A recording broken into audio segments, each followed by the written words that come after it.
Good morning. Welcome into 104.5 The Zone. We made it to a Friday. Morale is high. Thanks for hanging out here with us for the next 3 hours. 615-737-1045. That's the number. Lucas and myself with you until 1 o'clock. We've got Titans injury updates since last we met, unless you were on the primetime show last night, which, if you were, it's entirely too much content on a regular basis, but that's okay. We got to talk about Will Levis. He did leave practice early yesterday, and with a injury that's being described only, or in as much detail only, as lower body injury. So that's very, very nebulous right now about the Titans rookie quarterback. It wasn't even a situation where it sounded like any of the media who were in attendance in Minnesota joint camp practices yesterday saw him leave. In fact, I was talking to Sam Phelan at A to Z Sports about this, I guess, last night or probably in one of the group texts that we're in. And he said that he had basically just asked Mike Vrabel a question about Levis and the idea of, something to do with playing in the game. And Vrabel responded saying that they had taken Will Levis out of practice and that they would have to evaluate his status for Saturday, leaving it up in the air, kind of explaining at what point he left ahead of their 2-minute drill situations, and then later some information coming out, or at least, more information than we had coming out about the lower body injury, courtesy of PK. So I think that a lot of people are going to have questions. We'll obviously have a lot of time to talk about it. What do you do now with Malik Willis? 615-737-1045. Saturday night in Minnesota might be the best opportunity that you have to get a full sample size of him in a preseason game. Not to kind of spin to that right away, but without knowing any more detail about Will Levis, I don't want to speculate. I don't know how much time he's going to miss. He may not even miss Saturday for all the information that we have. But I think that a lot of people are going to have eyes on number 7 in two-tone blue. Mina Kimes going to join us at 12:30. We'll also have Coach Mack. He's up in Minnesota. I'm flying out later this afternoon. Bud, good morning. How are we? We are fantastic. What are you more excited for this weekend? Titans, Minnesota? Or Nashville SC Inter Miami? Ravenwood Alcoa tonight. High school football, week 1. I keep trying to back Lucas into a corner. Well done by you. Yeah, football's back. High school football's back. Yes, first game is tonight. Alcoa, East Tennessee powerhouse, 8-time state champs, come over to face the Ravenwood Raptors. There's no question about. How many games are you doing? What do you mean? Just game coverage generally. What are you not doing right now? I don't know the answer to that. I do not have an answer to that. Because you haven't slept. You're running on Celsius and nothing else. I am running on fumes this week, but that's okay. Good problems to have. But as far as the implications between the preseason game Saturday and the Leagues Cup final, it's not close, right? We know what the answer to that is. But, yes, I will be with Titans Radio doing Titans and Vikings, and Geodis Park will be rocking between Inter Miami and Nashville.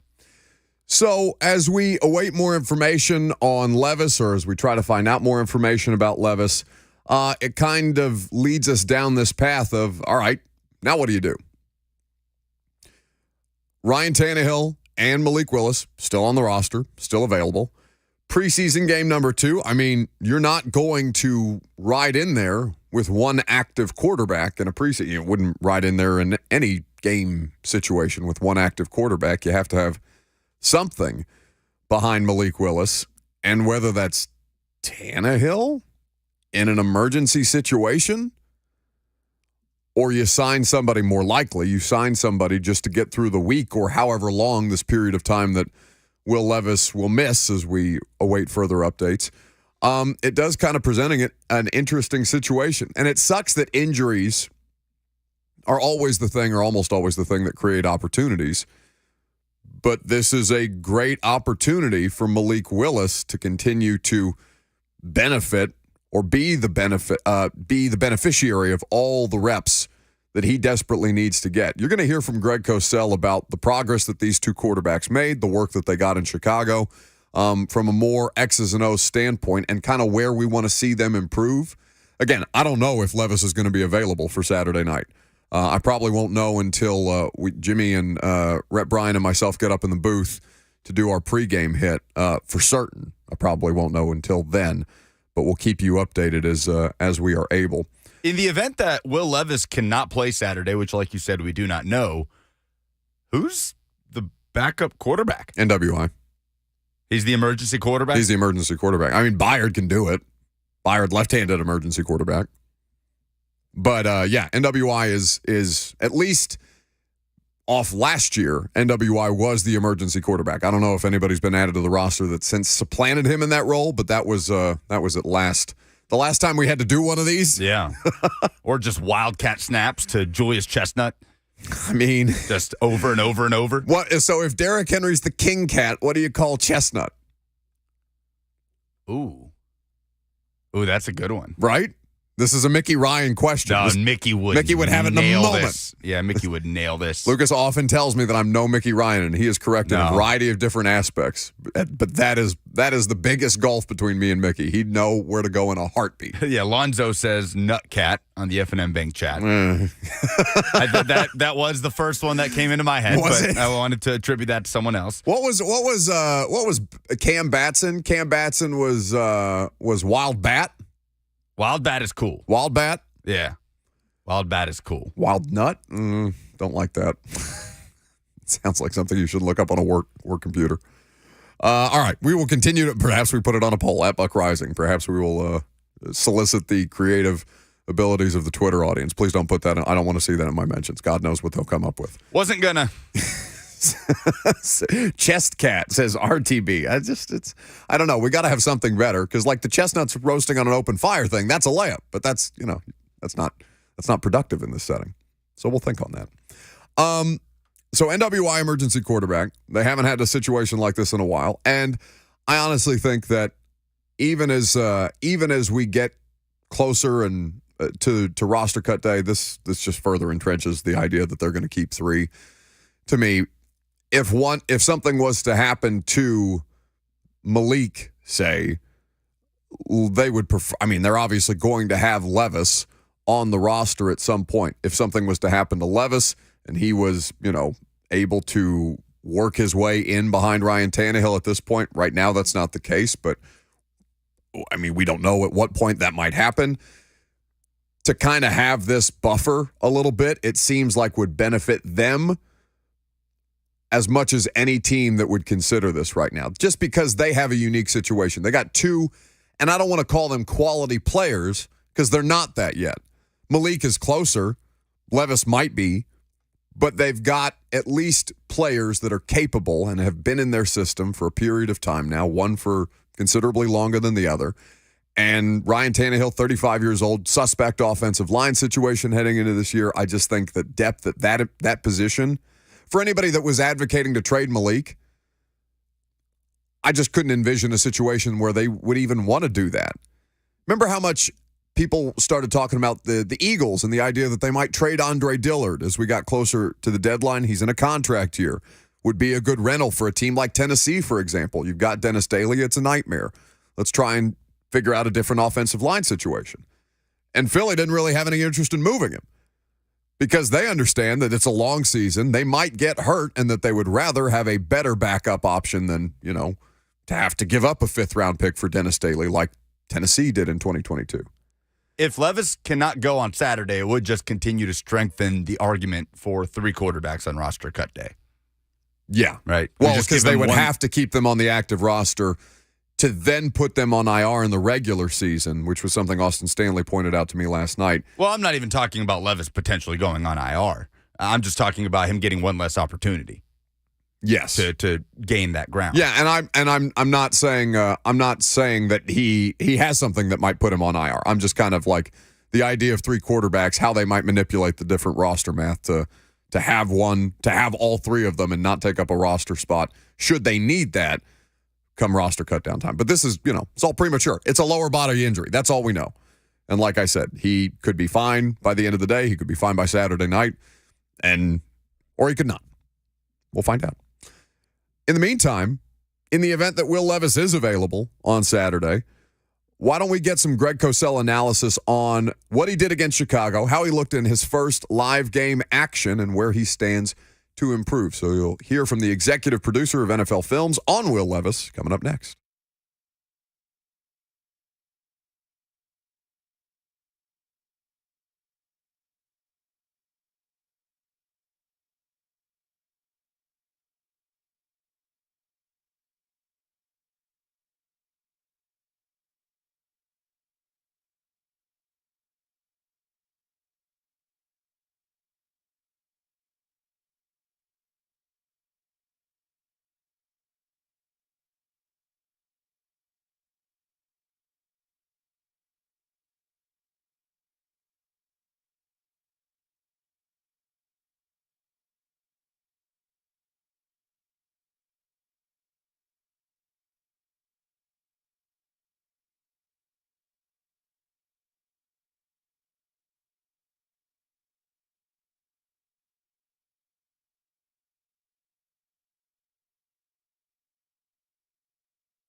Welcome back to the show.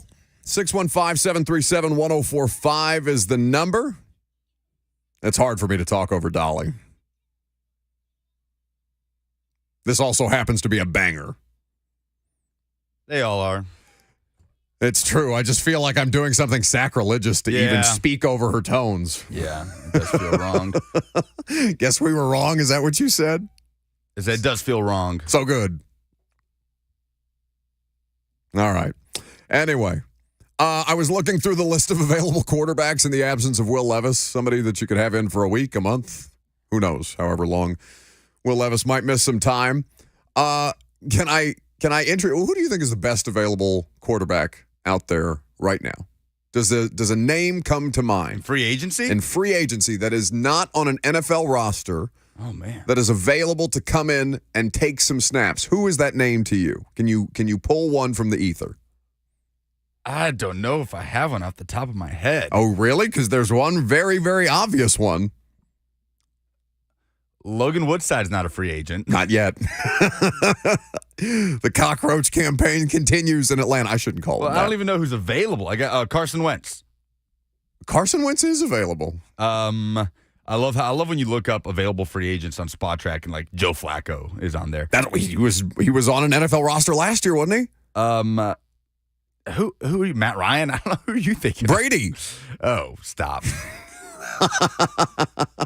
Now's the time. No. We can finally make this happen. Tom to the Titans 3 years later, 5 years later, however long it was. You know what? Not at all. Can't get you going at all, even for He's retired. a couple of days. Are you sure? Don't do that. He does. Why isn't he doing the Fox thing this year? He's just traveling all over the place. Maybe he's just taking a gap year between, his last job and his next one. Let the man enjoy some time away from football. I just don't believe that he does. I refuse to believe that. Not the Tom Brady I've known my entire life. No, I'm kidding, of course. I don't think he's going to come back. No, I mean, it's listed. Joe Flacco is an option. Matt Ryan is technically not retired, even though he's doing games for CBS this year. He has said publicly that he plans to stay ready and available. Names like Nick Foles, right? Ghosts from the past. And then you have dudes who popped up throughout the course of the regular season in spurts like Chris Streveler, who played in a second half of a game for the Jets after Zach Wilson was benched. So there's a couple of different options out there, all different kinds of varieties. The Titans did have Mo Hassan, former Vanderbilt quarterback. Where did he transfer to after Vandy? USC, wasn't it? Is that right? Anyway, Mo Hassan was with them in rookie camp right after the draft. He was their camp arm, and that was a brief stint. So, an option available to them as well. None of them good. Do you see what Kyle Shanahan said? I don't know if we talked about this on the air. This was something that was just sent in the group on Twitter, but Kyle Shanahan saying who would be their starting quarterback or who they would sign to be their starting quarterback had they made the Super Bowl last year. Oh, yeah, Phillip Rivers. Phillip Rivers. Right? Can we do that? Selfishly? I am up for that. I would do that. Just for like a week. That's fine. That's all I need. You don't have to do anything. In the preseason? In the preseason, it's perfect. Oh, yeah, I'm in. Just to get us through the rest of August? Come on. I'm so in. Right? But so why Rivers and not Brady? If it's just for a week, why is it more ridiculous that the Alabama high school football coach would come back and play NFL quarterback again? Or keep it local. Jay in the F&M Bank chat says, come on out, Kerry Collins. I believe Kerry's doing some local high school football work. Kerry Collins has to be in his 50s. Right? How old is Kerry Collins right now? It doesn't matter. None of these are feasible options other than, Joe Flacco until the end of time. But none of them good right now. Keep an eye out for it, and we'll see if any of that changes based on the severity of Will Levis's quote-unquote lower body injury. Somebody's nominating Phillip Rivers' kids. One of Phillip Rivers' kids is probably old enough to sign with the Titans to play quarterback for a week. Got like 10 of them at this point. Anyway, Will Levis, in the absence of knowing anything definitive about him, I think it's still worth talking about. Should he appear in the game on Saturday, what he did well and what he needs to work on. So that's basically what the entirety of our episode of this week's install, Greg Cosell and myself, that's what we did on Wednesday. We talked about the two quarterbacks specifically. We talked about a lot of different players who made their debut, either for the Titans or as NFL players, rookies and guys who have just been recently added to the roster and who got some opportunities against the Bears. But Will Levis is obviously going to be something that's heavily scrutinized. So when I asked Greg about it, he gave me some pros, and he also gave me some cons about what the rookie quarterback was able to get done. Yeah, and let's start with kind of a 30,000-foot overview. I thought overall Willis was significantly better than what we saw last year. And I think we would all agree, coaches would agree as well, that last year was a tough watch, that he wasn't really ready to play in meaningful NFL games a year ago. He wasn't seeing things. He was playing really fast. He just didn't have a sense of the offense and where the ball needed to go within the timing and structure of the play designs. And that was so evident on tape. I thought in watching this, and again, yes, it's preseason, but you can see a player by just his comfort level. And I thought that there was significant improvement in his comfort level, his overall poise. I thought he was much quicker mentally, which allowed his body to slow down and work with more efficiency from the pocket. When you're quicker mentally and you see things, you slow down. It might sound counterintuitive, but, you hear that phrase all the time in sports that, the game slowed down. The reason the game slows down is because you're seeing things the right way at the time you're supposed to see them. Yeah. So therefore, you can kind of play. It almost looks deliberate. I'm not comparing Willis, obviously, to great quarterbacks. He's nowhere near that, and we don't know what the future holds. But just think of really good quarterbacks. When they drop back, everything looks kind of deliberate. They never look hurried, right, Buck? You can see that. And Willis just, he just played more slowly. He played more efficiently. You can tell he saw things. You want to tell people what you did? That was about Malik Willis. Can I hear Greg Cosell on Will Levis? I thought that I'm trying to think of the best way to say this before we get into some specifics. I would say overall it was a positive. The one I thought thing he managed. Yes. I came away thinking okay, he managed, right? Like I came away believing that, he looked like he belonged on an NFL field. Yeah. Like it didn't look like, oh my God, this guy's really struggling out there just to get simple things done. That was not the case at all. He looked fine in that regard. Now, I think that he needs to develop more precision with his ball location. He has a power arm. He can flick it with ease, but he must be more precise, even on some completions. I mean, he had a great example was he hit McMath for 21 yards on 3rd and 13. I don't know if you remember this specific play. It was his third possession. He did a really nice job with a shoulder roll to hold the cover 2-corner low, and then he threw to McMath on the outcut in the outside void. Good read, good job. Somewhat of a veteran move with the shoulder roll. But it was a bad throw. Now, McMath caught it and it was 21 yards, but it wasn't a good throw. Right. And to me, and again, having learned the position mostly from Bill Walsh, that's a negative. That's the throw has to be more precise. So, things like that, I think that's one thing that stood out to me is he just has to become a little more precise, and we'll see how that goes, as he continues to play. Obviously a lot of people are looking at the final interception. I have a different point of view on that, which I don't know for a fact. Maybe you do in talking to people. Okay. I thought McMath hung him out to dry. I think that it was a dagger concept. And like I said, I could be wrong. If there's any, I doubt coaches are listening to me right now, but I thought that McMath was running the dig route. That's what dagger is. It's an inside vertical and a dig route underneath it from the outside. And I thought McMath was running the dig route underneath or behind that he should have been behind the coverage.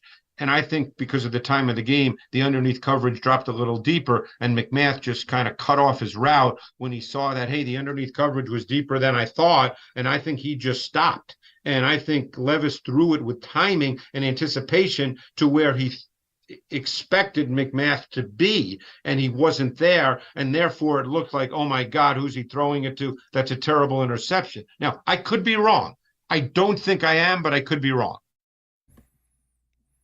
Does it make you feel any better about Levis hearing that it was probably more on McMath, the interception at the end of the game? Yeah, and Dyson echoed that on Titans Talkback. After the game. After the game on Saturday when we were doing the post-game show. He didn't have an issue with that last pick. Now, I think what the issue was the play before that. Yeah. Gavin Holmes, open, over the middle, just missed him. Yeah. And so, again, it's not perfect, but to better contextualize these things, this is why it's important. And this is something that I have to remember in real time, too. Like, we don't always have the best vantage point in the press box. We don't always have the entire view of the play on our screen when we watch at home or when we watch, on our phones streaming or wherever you might consume these things. And even then, we still don't have all the information because you see that Levis interception at the end. You say, oh, there he is throwing an interception at the end where he has an opportunity to go out, be the hero, and win the game. When in reality, the wide receiver kind of hung him out a little bit. Now, there are other things about Levis's performance to nitpick. You heard Cosell say he has to be more precise. He has to be more accurate. He's got to get the ball out. Tim Kelly said that. The offensive coordinator, when we talked to him, I think on Monday morning, said he has to get the ball out. He's got to know when the journey's over. They both do. They attributed, in Tim's words, more than half of the 8 sacks, so I don't know how they're doing that, 8.5, 9, to the quarterbacks, as opposed to the offensive line. Because you come out of that game thinking, oh my God, the Titans' offensive line depth gave up 8 sacks. Nightmare. And to go back and look at some of that, yes, Zach Johnson, admittedly, very, very poor. Jalen Duncan, not so bad.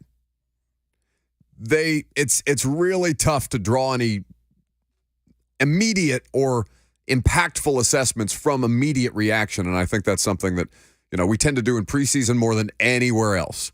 These are situations that they're presenting to them. They are almost designed for them to make mistakes to put on film so that they can then correct the mistakes. And I thought for Will Levis's first outing, I think most people probably had the same assessment as Greg, which is, yeah, he looks like he belongs on an NFL field. Came away feeling like, okay, he's got a fair amount of command for a rookie. He can operate in and out of the huddle. You can see the kind of things that we talked about where he's coming from a pro-style offense and being dropped into another one that will theoretically fit his skill sets. And you saw some of the lack of feel in game on the blindside sacks that were a problem for him in college. You saw some of the kind of head-scratching throws like the Gavin Holmes miss that could have made life a little easier on them at the end of the game before he ended up throwing that interception. There's a lot to like about what he did, while still acknowledging that there's also plenty of room for improvement. T.N. Berg says, the F am I talking about? LOL. Duncan got Levis literally killed. Again, go back and watch the snap specifically that you're talking about, because I know what you're talking about. Look at how long, set a stopwatch on your phone. Look at how long Levis has the ball while Jalen Duncan is in pass pro.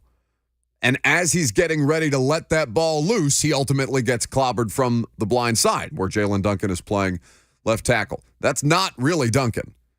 That's Levis needing to get rid of the ball in a quicker manner. We talked about the idea that Ryan Tannehill invites sacks as a quarterback because one of his best attributes is toughness. As he hangs in the pocket, he stands in, he delivers the throw. Well, a lot of times if that opportunity doesn't avail itself and he has to pull it down, he's inviting sacks at that point. A thing that is a pro can also pop up in other ways. But this is one of the most prevailing things that a rookie quarterback has to develop out of, right? Feel. Yeah. Yeah.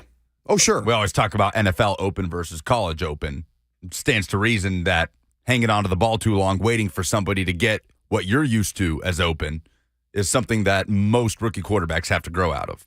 We've seen every rookie quarterback deal with that so far in the preseason. And the only way that they can do that is by playing. The only way they can do that. Where you talk about the applications like starting a rookie right away versus sitting them for a period of time and letting them gain traction. Well, that's one of the pros. Well, that's one of the things that you have to consider in your pro-con. Well, if he's got a feel issue, the only way for him to improve upon that is for him to get better feel in-game, in live reps where the coaches aren't screaming, don't touch the quarterback. Which is why I'd be ready to predict with near certainty if Levis cannot go tomorrow, that the Titans will keep 3. Oh, yeah. I agree with that assessment. And there are people pushing back on the idea of Duncan putting together some good snaps. I'm not saying that he's going to be the next, starting left tackle of the Tennessee Titans. I'm saying that for a 6th-round pick, there were some good snaps in there. And there were some bad snaps. Just like there were good snaps for Levis as a 2nd-round pick, Bad snaps for Levis as a second-round pick. Good snaps for Josh Wiley. More bad snaps for Josh Wiley than good snaps for Josh Wiley in that instance. But it's not all bad or all good. There's plenty of learning opportunities on both sides that they're going to take away from these things. It's a glorified practice, what they're doing on Saturday in Soldier Field, Saturday night at US Bank Stadium, and, again, at home on next Friday night. It's a Friday night game. Have we done a Friday night preseason game? I can't remember. Yeah, I don't think so. Not in recent memory. But, yeah, next Friday against the Patriots. Somebody says, smart by Levis. Can't be bad if you don't play. Like I said, there's plenty of work for him to do to improve, but I also think that there's a lot of positives that they will have taken away and that they will show him to kind of reinforce good behavior and also try and correct some of the bad. 615-737-1045 is the number if you would like to jump in at any point. If Will Levis, and again, we don't know Will Levis's availability right now for Saturday night's preseason game, tomorrow night's preseason game that you can hear on 104.5 The Zone. But if Levis is to play, where would you like to see him take the biggest step? And I think for me, based on what we've just heard from Greg, it is that, all right, does he get an expand if he plays? Does he get more than 2 consecutive series? Would they give him a quarter? Or would they give him 3 or 4 drives consecutively to kind of get that feel? Because you also have to remember that the situation was designed to make them inherently uncomfortable. I want to see these guys struggle a little bit. And I know that probably sounds counterintuitive, but I'm willing to bet that the coaching staff thinks the same way. In fact, I think that way because coaches are voicing that. You want to see them struggle a little bit. There has to be something. It can't look too easy for them in a preseason game. There has to be points of growth and emphasis for you to come back in the meetings and say, okay, this is what they presented to you. This is how you responded. If you made the right decision, good. Why did you make the right decision? If you made the wrong decision, okay, why did you make the wrong decision? Let's go out there and rep it out this week at practice before we go play the Vikings. Last Saturday was near best case scenario with that, with the situations they were presented.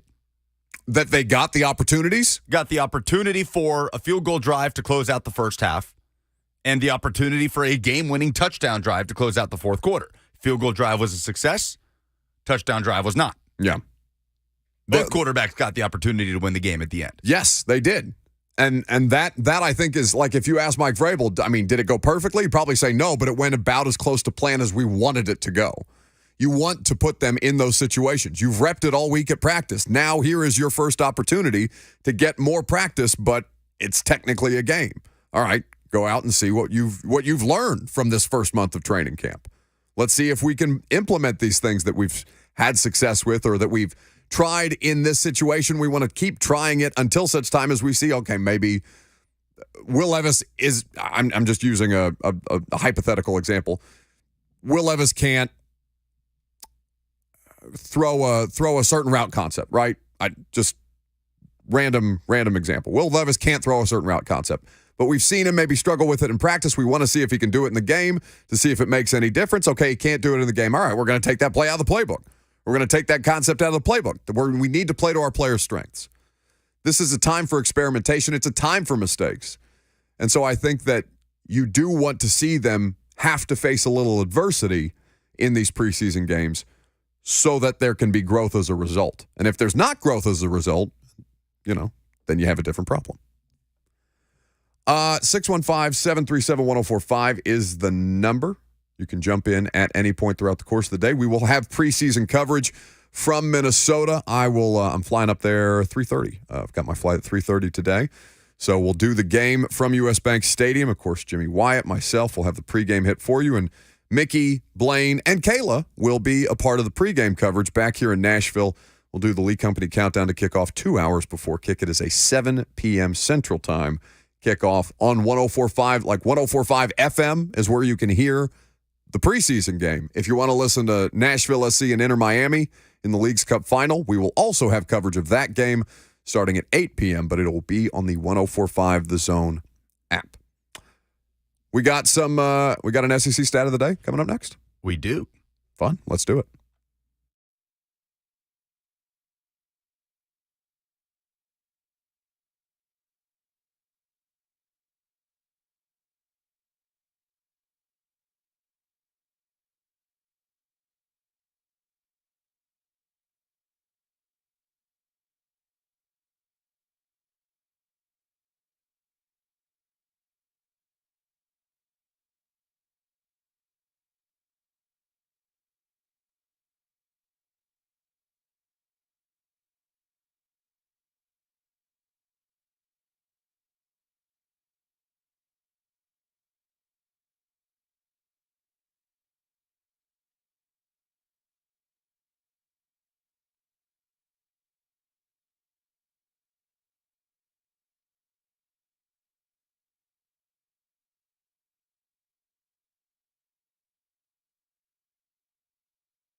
We were just laughing during the break because for many of you who have been keeping track of Titans joint training camp practices against the Vikings. By the way, Coach Mack will join us at 11:20 from Minnesota. Mina Kimes also going to join us to talk some Titans at 12:30 today. Looking forward to catching up with Mina. We were laughing because there's one fan who's been in the stands at Minnesota training camp practices taking all of these videos that none of the media are allowed to take. So like all these great one-on-one reps or team drills or Traylon Burks' injury or Christian Fulton had this wild one-handed like behind-the-back interception in the red zone yesterday. This person is taking all of these videos from the stands and posting them on Twitter to great success because, it's visual. We can actually talk about the things that you can see the things that Titans reporters have been describing there, and it's just a much more productive way to view what's happening at training camp. And he's made TikToks out of all of them that somebody just tagged me in on TikTok. So I was watching the TikTok during the break. And my guy who's been taking all the videos and is putting it together, and he's a content creator, and good on him. Like, go out there, do your thing. It's a very saturated market, whatever you need to do, within reason. And it starts off by showing a bunch of highlights and saying, I watched 2 full joint training camp practices between the Titans and the Vikings. And after watching 2 full joint camp practices, I believe that the Titans and the Vikings will win their respective divisions. And I almost threw my phone. It's hilarious. I almost threw my phone. Like, they could win their respective divisions. Sure. Yeah. But to have that takeaway from 2 practices is hilarious. Not one, but 2. I like to think if he had been at Packers-Jags joint practices, if that were to be a thing. And I do believe that the Packers and the Jaguars. I declare that the Packers and Jags will win their respective divisions. I like to think that no matter which teams he was watching, he would say he would plug and play the same thing. I told Lucas, I was like, I'm doing it wrong. That thing's got 8,500 likes. Like what? Doesn't mean he's doing it right. No, it just means that the discourse around sports gets dumber by the day, and that whatever we can do. And listen, we're not a particularly smart show. I'm not claiming that we are, but anything that we would do to try and stave off that stupidity is being undermined by people on TikTok from the stands. Speaking of not being a smart show.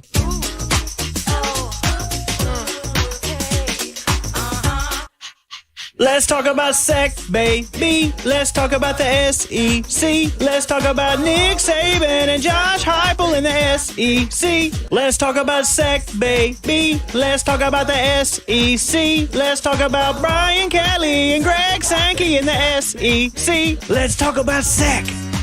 The SEC stat of the day is the number 27.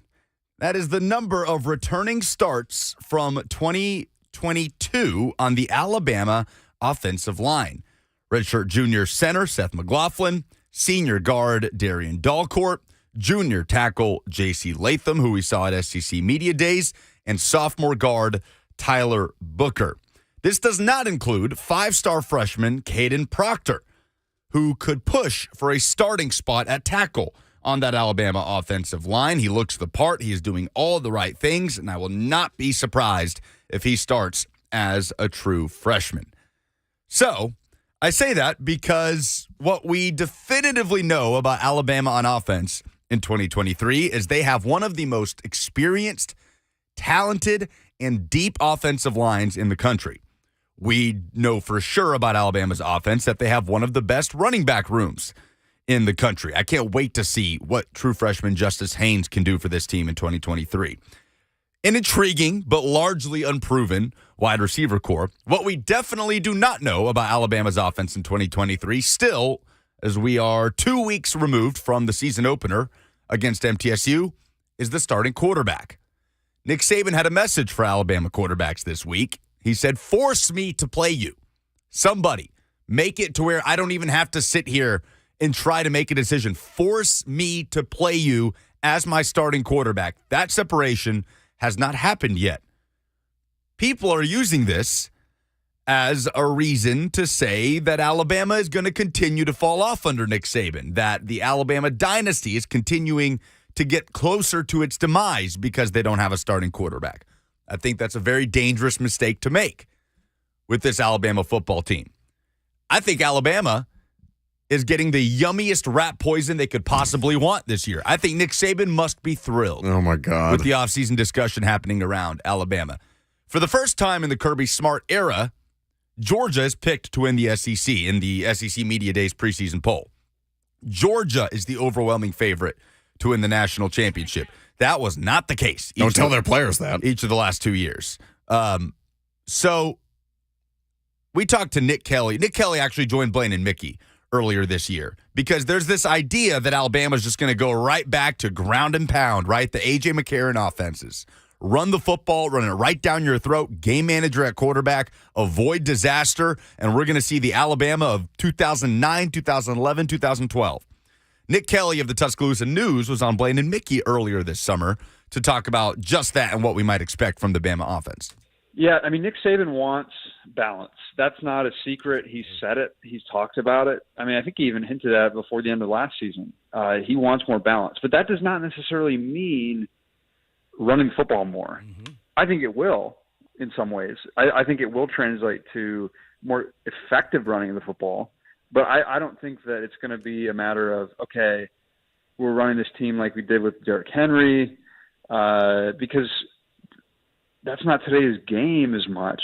And also that's not how Alabama is necessarily want to do things. When he talks about balance, I think you're going to see more just creativity and balance in terms of the types of plays they're running, whether it be incorporating more play action. And I mean, honestly, a smarter football mind than mine could tell you kind of more what that looks like. But I don't think it's as simple as, hey, we're getting back to the 2009 Alabama team, the way they ran the football. I don't think that's going to happen in that way. I think you're going to see more just ground and pound because they have more guys to do that. Their offensive line has talked about wanting to get an edge back, and I think that we'll see that more. But in terms of just straight running with, quote-unquote game manager quarterback, probably not, because also they've got some really interesting receivers. So Alabama getting back to that edge on the offensive line and that identity while maintaining that balance and not having to be overly reliant on the quarterback position, in my opinion, should be a terrifying thing for the rest of the SEC. It doesn't seem to be that, though. That does not seem to be the discourse around Alabama football. And I'm not really sure why. Not sure why we're forgetting that Alabama won the national championship with Jake Coker as their quarterback. That is a thing. And won the SEC with Blake Sims as their quarterback, losing in the playoff that year to Ohio State. So I am a little bit perplexed at the lack of attention towards what Alabama can accomplish in 2023. And if Alabama gets to the college football playoff and wins the national championship and is sitting there in cameras saying that y'all thought we wouldn't be here the way Georgia players were last year, they're going to be right. Look back at this moment. This is yummy rat poison for Nick Saban this offseason, and I wonder if he is just relishing it. Isn't there a clip of him out there just saying somewhere into a microphone, yummy? Yes. Yes. He has said that before. We should play that after every Alabama win this year. I just don't get it. I don't understand why the fact that they don't know who their starting quarterback is. Like, if you are going based on the assumption that Alabama's offense will look the same, completely reliant on whoever wins the quarterback job to bail them out, then yeah, there would be reason to have lack of optimism for what Alabama can accomplish. But that's not going to be the case. Where are you seeing the lack of attention paid to that specifically? Are you seeing it from like college football? Where what are you citing? College football message boards? Are you saying like people, like analysts, people like on the Feinbaum show? What are we talking about here? Who is not paying enough attention to Alabama by your estimation? I just feel like we haven't really talked about them a lot this offseason. It's been about Georgia, and it's been about what LSU can do as a national championship contender. There's this idea that LSU is ahead of Alabama because they won the SEC West last year, and Brian Kelly is taking another step in his program. I base a lot of this stuff also around conversations I have with friends, with family, with other media members on what they expect. Are you peppering your family over the dinner table about the Alabama offensive line situation? That sounds about right. I have friends that believe Tennessee's going to walk into Tuscaloosa and just cruise over Alabama in 2023. Okay. And I think that's insane. I love that for them. I think that's an insane assumption this idea that because they don't know who their starter is or they don't have this preseason Heisman favorite at quarterback, that they can't do what Georgia has done in the last couple of years, finding ways to dominate on offense without turning the ball over, with a dominant offensive line and run game, acting like Alabama didn't basically invent that in the modern era. Like Alabama didn't set the standard for winning that way in the Nick Saban era with Kirby Smart as his defensive coordinator. It just doesn't make sense to me, but I bet Nick Saban loves it. No, I think so. What you're describing, I think it does make sense that there's not enough discussion about them. It's harder to talk about. It's a lot harder to talk about when this is as unclear. Somebody, Tien Berg, pointed out in the chat that this may be the first time they didn't know who their starting quarterback is, maybe between Tua and Hurts, but that was, obviously a different conversation and a different caliber of player. Yeah, that was a really good problem to have, right? Right. Between Tua and Hurts. But now we're talking about you just don't know. So it makes Alabama. So if you have an idea of what Nick Saban wants to run offensively based on a couple of years ago, not a recent sample size, not the last sample size, of the last 4 years, basically. So if you're projecting back 5 years ago, the Nick Saban Alabama offense with a more pedestrian level of quarterback play, but you don't know who the pedestrian quarterback, and I'm not saying that they're pedestrian, I'm just saying for this exercise, who said pedestrian quarterback is yet, you're projecting back 5 years without a quarterback solution, and you're kind of looking around and saying, okay, but they're recruiting really, really well. That's what we keep coming back to, or at least that's where I feel like the conversation keeps coming back to when I hear people talk about Alabama. Do you feel like that's accurate? They have one of the most talented rosters in the country. Right. They're going to have one of the best offensive lines in the country, one of the best front sevens in the country. But the thing that's easiest to talk about for everybody else to talk about Alabama is not a thing for them right now. Right. I think that's your explanation. 615-737-1045 is the number. Coming up next, you heard Greg Cosell break down Will Levis. You'll hear from him on Malik Willis, who stands to see a substantial amount of action tomorrow night in Minnesota. Coach Mack will join us as well. I'm Buck Rising. It's 104.5 The Zone.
It is 11:02. Good morning. I'm Lucas Panzica from the 104.5 The Zone studios. The Titans wrapped up joint practice with the Minnesota Vikings on Thursday. Mike Vrabel met with the media after practice, providing the latest on wide receiver Treylon Burks, who reportedly suffered an LCL sprain on Wednesday. No, I mean, I don't think it's going to be a long-term thing. There's no structural damage, and, anticipating him, being back. Again, I'm not putting a timeline on it, but I think that it was a best-case scenario. Quarterback Will Levis left practice early yesterday. Vrabel confirmed his status for the preseason game is unknown. Tomorrow night, the Titans playing that game in Minnesota against the Vikings. Titans countdown hits the air at 6. It's a 7 p.m. kickoff with Mike Keith, Coach Mack, and the rest of the Titans radio crew. Also, tomorrow night, Nashville Soccer Club hosts Lionel Messi and Inter Miami for the League's Cup Final at Geodis Park. Download the 104.5 The Zone app and select the Nashville SC live stream to listen. Pre-game coverage starts at 7 for an 8 p.m. kickoff. For all your foundation repair and waterproofing needs, visit USSTN.com. Breaking news at once on your home for the Titans and Vols. This is 104.5 The Zone.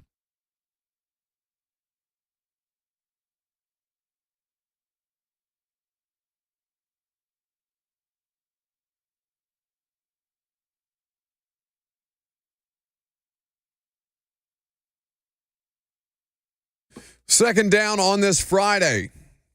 Welcome in. Happy to have you. If you're just now jumping on, if you've been spending your morning with us so far, 615-737-1045 is how you can join the discussion.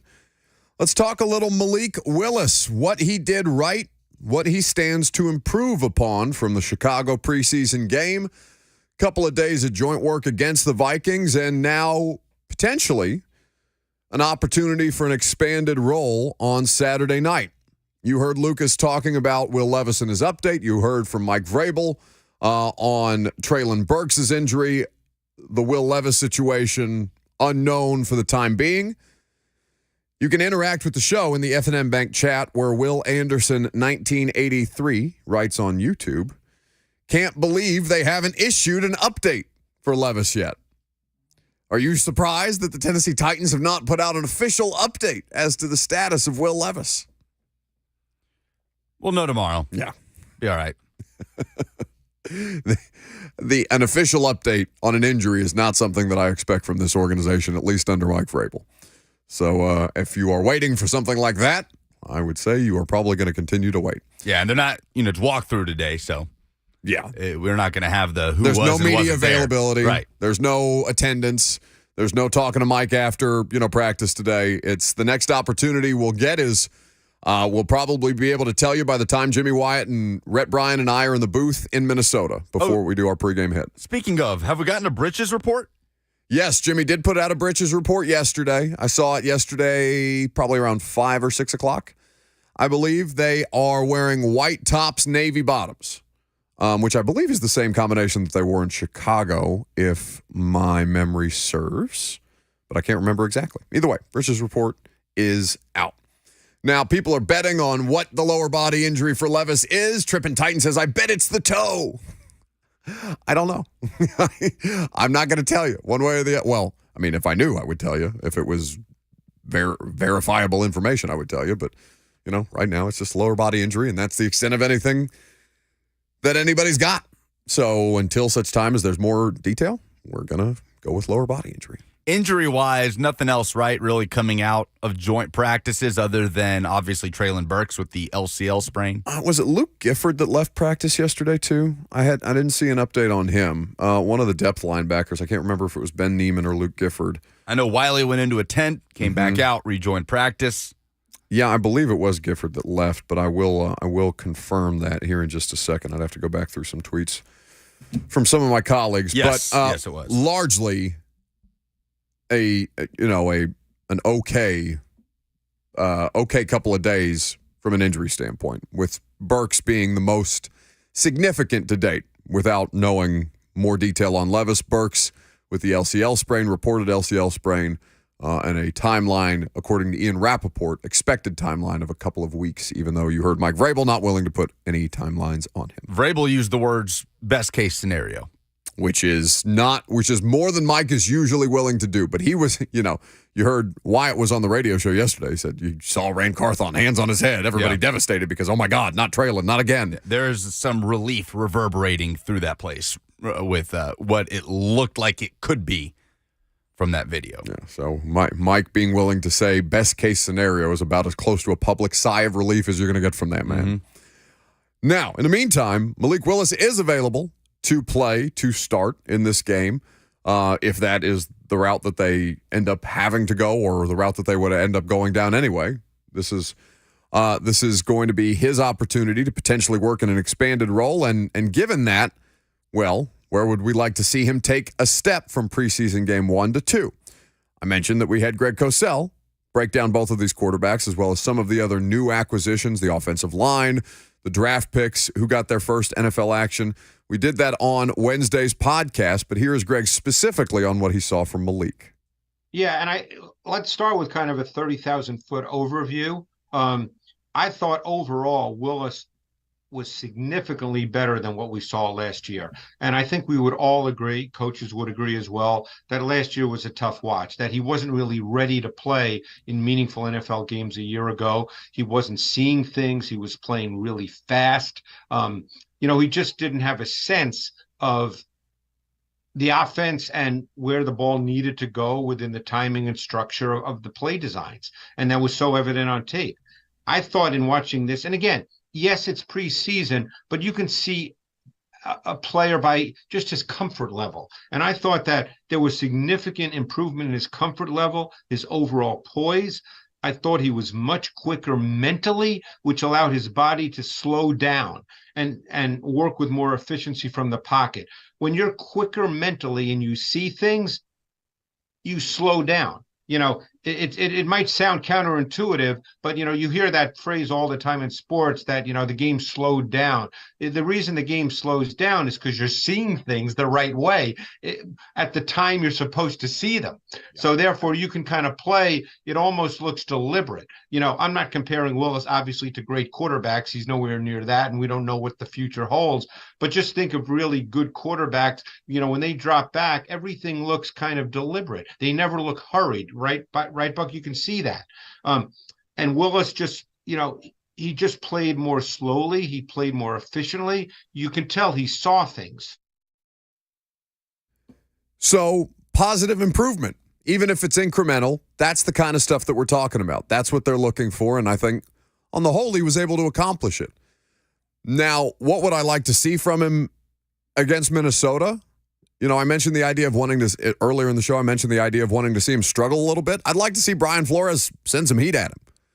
I'd like to see him have to adapt to a different kind of pressure than maybe he faced on the initial drive, where he wasn't really under pressure behind the Titans starting offensive line. I don't know that the Titans starting offensive line will play again in Minnesota. I don't have an answer one way or the other to that question, and I imagine that determination was made yesterday. But we will find out probably closer to kickoff.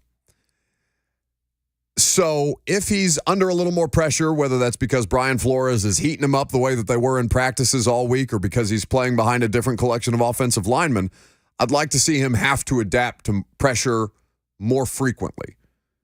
Because obviously once the first drive went down, they scored the touchdown, and he played behind backup offensive lines for the rest of the game and was under pressure for the rest of the game. I'd like to see him do that with a larger sample size. I'd like to see him work through I'd like to see them basically problem solve with Malik in real time. And I think that they have it's unfortunate that they might have the opportunity to do that because Levis is potentially unavailable. We don't know that he's unavailable just yet. But I think that it does present as good an opportunity as possible for him to get that full sample size of work. I'd like to see him play all 4 quarters if he can. Right. Well, if Levis can't go, then he would, right? I mean, what other recourse would they take? I don't know. They sign a guy, they toss him out there for a couple snaps. They sign him what? Sign a guy today? The day before the game? They're going to have to sign somebody. I mean, they have to sign somebody. Yeah, I know, but I'm just talking about tomorrow night. Yeah, that's what I'm saying. Like, you assume they're going to go into that game with just Malik? Yeah, that's fair. I don't. I understand what you're saying, but like it's not like you're going to dress Tannehill just in case of emergency because if Malik gets hurt, you're not going to put Tannehill out there, no. right? You're out there with Zach Johnson and God knows who else protecting your starting quarterback in his final year at 35 years old coming off ankle surgery. Hell no, they're going to sign somebody. If Levis is unavailable, I don't know specifically if Levis is unavailable. And by the way, they may. You remember they did this with Lewan and Dupree a couple of times, where Taylor and Bud both dressed, but they didn't play. They went through warm-ups, they put on their uniforms, they stood on the sideline, they didn't play. Well, this is basically the dress rehearsal game. This right? is the dress rehearsal game. It used to be the third when there were 4 preseason games. It depends on who the coaching staff is. I don't think Mike Vrabel cares about dress rehearsal games and like when that should be as opposed to, when it isn't anymore. But I do think that they, like another option that they have on the table based on things that they've done before is they might, if there is an emergency in which he has to go in and just hand the ball off, Levis, if he's healthy enough to do that, they have dressed guys like Dupree and Lewan in regular season games should there be just an outright emergency and you have to toss them out there but not started them. Something to keep an eye on.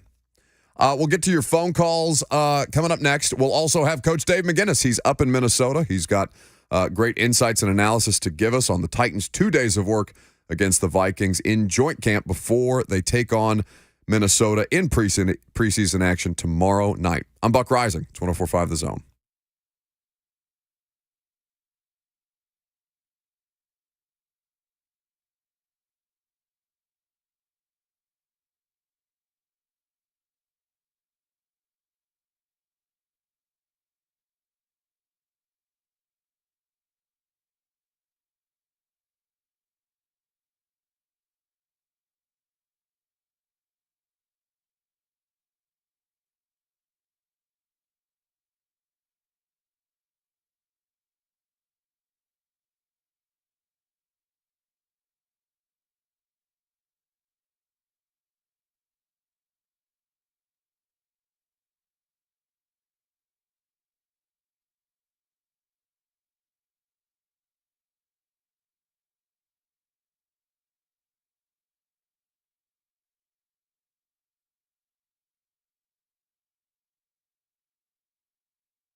Coach Mack will join us here in just a second. We'll get an update on everything that's gone down the last couple of days in Minnesota ahead of tomorrow night's game. First to your phone call, 615-737-1045. Talking Titans in a unique quarterback situation that they have to figure out before their game against the Vikings.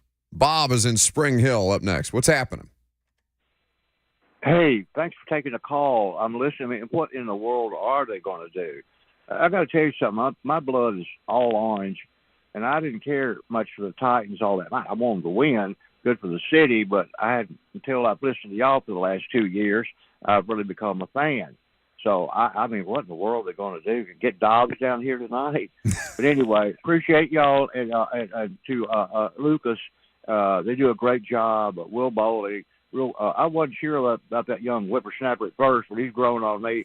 But I tell you, the call he does on those soccer games is incredible. I don't know if he's pronouncing all those difficult names properly or not, but he sounds good. They do a great job, and good luck tonight. God bless. Thanks very much for the call, Bob. You can hear you can hear Will on the call with Jaleel and Ibaba on the 104.5 The Zone app, while the Titans preseason game against Minnesota is playing on 104.5 FM here in Nashville. Yes, they do a great job. To answer your question, Bob, I'm not entirely sure what they're going to do. They do have options out there on the free agent market. I'd imagine if Levis is deemed unavailable by the end of the day, or prior to the end of the day, one would imagine that they'll scramble and find somebody who's logistically close just to get them through the Minnesota game so they don't have to dress Tannehill for this. As I watch Marcus Mariota throw one of the worst interceptions that I have seen. Oof, they are replaying this Cleveland-Philadelphia preseason game right now on ESPN, showing some highlights/lowlights of that. The Titans quarterback situation has improved dramatically. It's unfortunate for Marcus that it's gone the way that it has, but either way, not here to talk about that. Coach Mack is on the line. He's presented by Two Rivers Ford, powered by Ford, driven by people. He's been up in Minnesota talking to people, checking out practices. It sounds like it's been competitive up there the last couple of days, Mack. Yeah, Buck, it's been very competitive, and it's very well run. Both coaches have got control of their teams, so you don't have those Braveheart dust-ups that you see around the league. They're not wasting time here. Braveheart. They're getting some real quality work done here, which is extremely important. I mean, if you don't do that, you're wasting time and money on these trips. This is an ideal setup up here, Buck. This is fantastic. I've been involved in a lot of these in my extensive career in this league. This is one of the better visiting team setups for joint practices I've ever seen.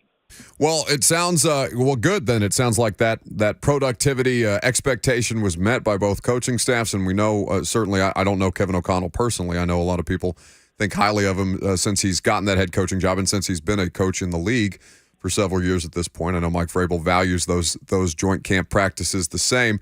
I guess from your vantage point, Mack, let's start with the offense. Over the course of the last couple of days, we know that Brian Flores, the defensive coordinator there, likes to heat quarterbacks up. How did they respond to the kind of pressure that Minnesota was sending at them, it sounds like, pretty consistently? Well, they got so much work on heat. I mean, Flores he was bringing it from everywhere and a lot of different bugs, which means you got linebackers, second level, third level, safeties walked up into different gaps, 2- and 3-man games off of those gap schemes. I mean, he threw the book at them, which was it's perfect. It's exactly what they wanted to see. It's exactly what they needed. And Mike Vrabel and his staff were very, very happy about that. This staff has worked together so well with Kevin O'Connell's staff that they've gotten some things done. But the fact that they were able to do that, and the Titans defense has been bringing some of their stuff too. So you probably won't see any of that in this preseason game. But these last 2 days, they've been going at it. So it's been really good. And it's I said before we got here, when I was telling our listeners, there were going to be some really, really good teachable moments throughout this whole film session that they will get in these 2 days. There is. So from that standpoint, Mack, and I know, we won't know who's going to play or who's not going to play until such time as they announce the lineups for the preseason game tomorrow night. But for a coaching staff, the value of these practices always seems, at least for your top line guys, the value of these practices almost always seems to supersede what they might be able to see in a preseason game. That preseason work almost regularly, or at least almost seems to go exclusively to the depth guys who need to see more live game situations, may not have gotten the reps that they saw in the joint practices for the starters. Yeah, I mean, you get a lot of reps. Look, you can get a lot of reps for this reason. Training camp, you have 90 people, right? Well, when you go with somebody, you got 180 people out there. So you can just about double the reps that you're going to get during a practice session, and it's so invaluable, especially if you've got a place where you're compatible with the other staff. They've got the same ideas as far as what they want to garner and get from it. And then a big point of it is if the environment is comfortable, for your guys, so that they're not spread out all over the place. You got to travel 25, 30 minutes on a bus to get to practice every day. I mean, we're here at the Omni that's owned by the Vikings, and all you do is you can walk. I mean, we've walked every day over there, and the players can walk back after practice. So it is a beautiful setup, and with that environment, then you can get your work in. This hotel is set up perfectly, for it, for the meeting rooms, also, for the meals and all of that stuff. So this is an ideal place. The Cardinals are coming in here next week after we leave, and I can see why they'd want to come. People want to come here to work against the Vikings because they've got an ideal situation and setup. And you can double the work. And so if you can double the work for 2 days and then get people ready to play that you need to see in a real live game and have your other guys get quality work in for the 2 days that are going to be your starters once the season starts, everybody benefits, Buck. Coach Dave McGinnis is here with us, presented by Two Rivers Ford. He is up in Minnesota. Titans taking on the Vikings tomorrow night, 7 p.m. kickoff. You can hear coverage starting at 5 with the Lee Company countdown to kickoff.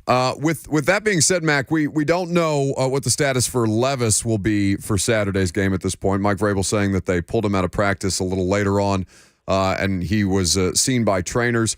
In the absence of any clarity there, Malik Willis is available and will stand to see at least substantial snaps in this preseason opportunity.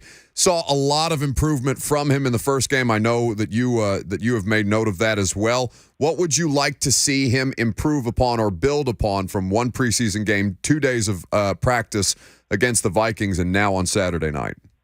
Yeah, pocket presence, release time, and just manage the offense like he did. I thought that. I mean, of course, I've seen that improvement. You have to. You got to watch OTAs. You've seen that improvement, from last year because he works at it. He's worked at it all off season. He continues to work at it now. But for a quarterback in this league, it's about managing. It's about managing the offense, and it's about being able to be present in the cylinder. It's about being able in the pass game to deliver it on time, manage the clock, all of those things. He has greatly improved because he really had to do none of that, in his collegiate days. And so just looking for him to keep building, Buck, on what he has done, since the entire off season. I mean, he went to work on this as soon as the season was over last year. So I want to continue to see him, and there are a lot of finer points that he can hone in on, but just in the same thing. I mean, it's not like all of a sudden he's going to have to do brand new things. What he needs to do is improve on the new things he's learned in the year that he's been in the NFL. I mean, you want to see your players execute at a high level if you're a coach, Mack, but isn't there a part of you as a coach that wants to see them kind of face some adversity, struggle a little bit in these preseason games so that you can put that on tape and take that back, whether that's on the surface after a drive or in the meeting rooms after the fact, the next day after the game, things like that? Isn't there some inherent value in having that teachable tape? Well, they're teachable moments is what you're talking about, but you don't want to see them struggle. But look, you want to put them under strain.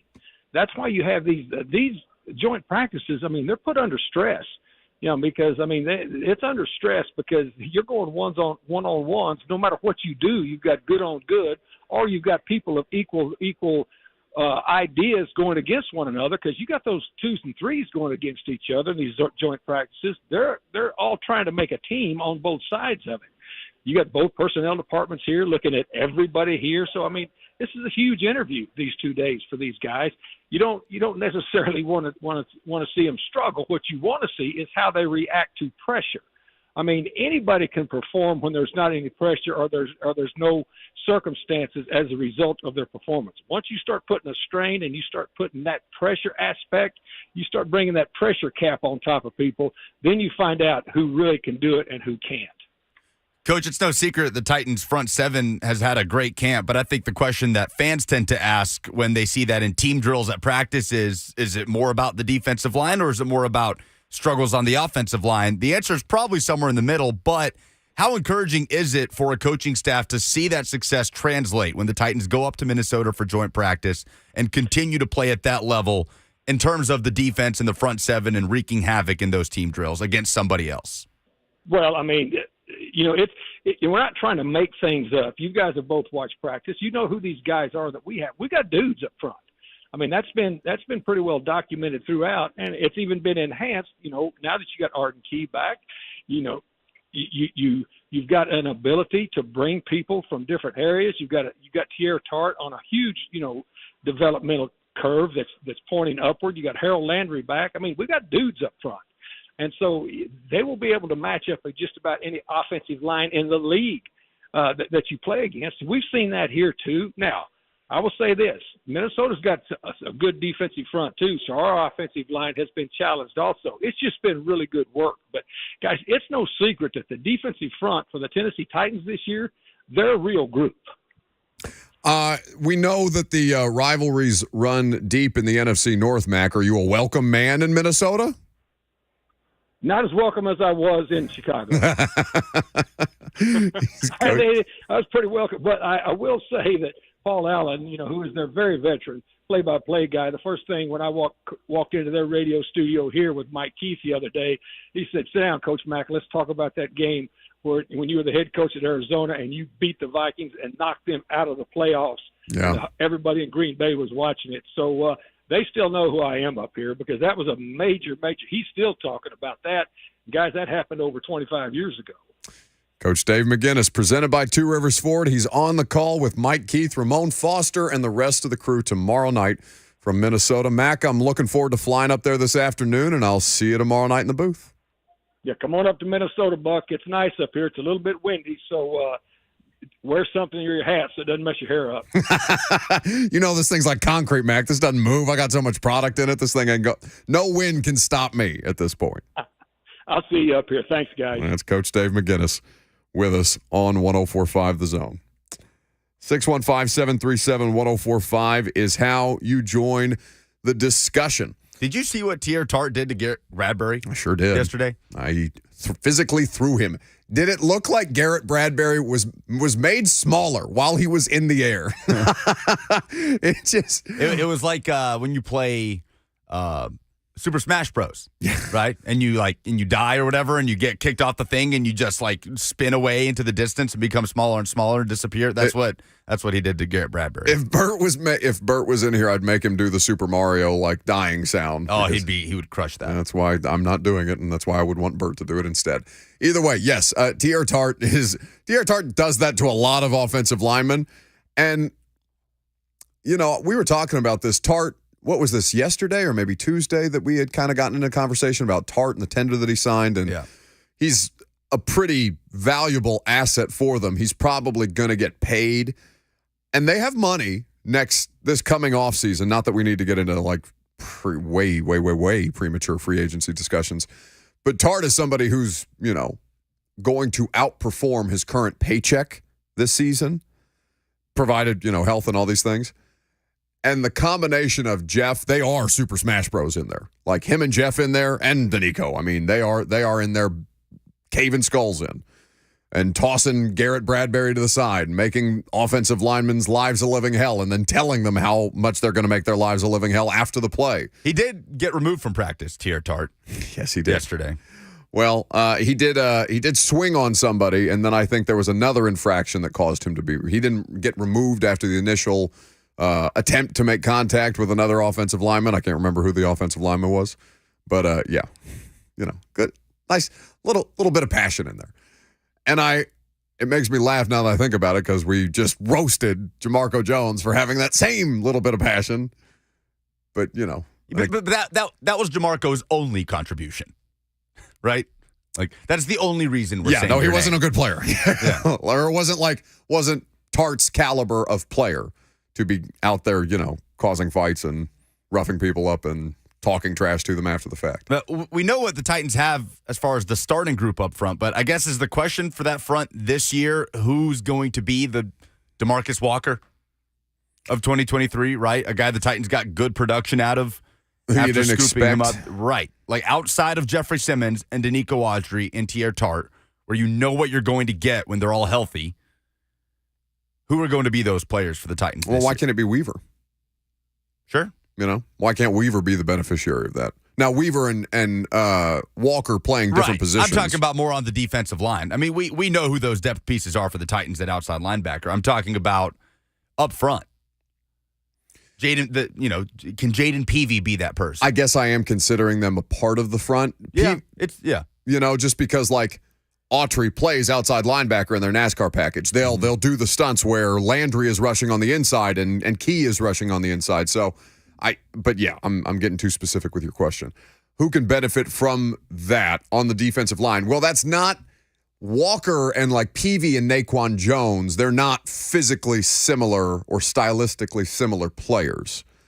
Like DeMarcus Walker was a pass rusher that they used strategically against interior offensive linemen because he's more athletic. It makes it easier for him to get to the quarterback. It's easier for him to operate on those stunts. He can handle rushing from the edge. He can also handle rushing from inside. Peavy and Naquan Jones are definitely physically constructed different. They're closer to Tart than they are to Walker. Samo Kawanu had a sack. Samo is an interesting in nominee. He is an outside linebacker, though, for the purposes of your exercise. So, Shaquille Brown is already hurt. Yeah, out for the year. What was the? I'm blanking on the name of another dude. Kyle Pecco is who they brought back. Kyle Pecco, and who had they had? Kyle Pecco had some decent snaps here. He was a decent depth defensive lineman during his stint. What was that in 2020? I want to say 2021. Anyway, I don't necessarily know that Walker figure is in their current defensive line room. I think that, like, when you talk about who's going to be the beneficiary of what that rush can do, what that can create, how that can benefit, somebody's got to be there to clean up the sacks, right? I think DeMarcus Walker was there to clean up something to the effect of 9 sacks. He almost had double-digit sacks, a career year for him. So you're talking about as far as the candidates up front at defense, at nose tackle, right? Defensive end. Naquan Jones, Jaleel Johnson, Kyle Pecco, Jaden Peavy, and McClendon. TK McClendon. Yeah. He had some nice snaps in Chicago. That's who I was trying to remember. I think TK McClendon with the Jags for a period of time in his career. TK McClendon definitely, at least from what Walker physically looked like and how they deployed him, he's probably a little closer to that mold. Like purely defensive line group, though. Coming up next, Friday Fire, presented by Central Barbecue. What was the best story in sports this week? A little bit of feel-good. Bert accuses me regularly of not being positive enough, so we're going to attempt to skew positive with some Friday Fire coming up next.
It's Friday. Friday's Mean Friday Fire presented by Central Barbecue. It's one of our favorite segments around here. It's a good moment of zen.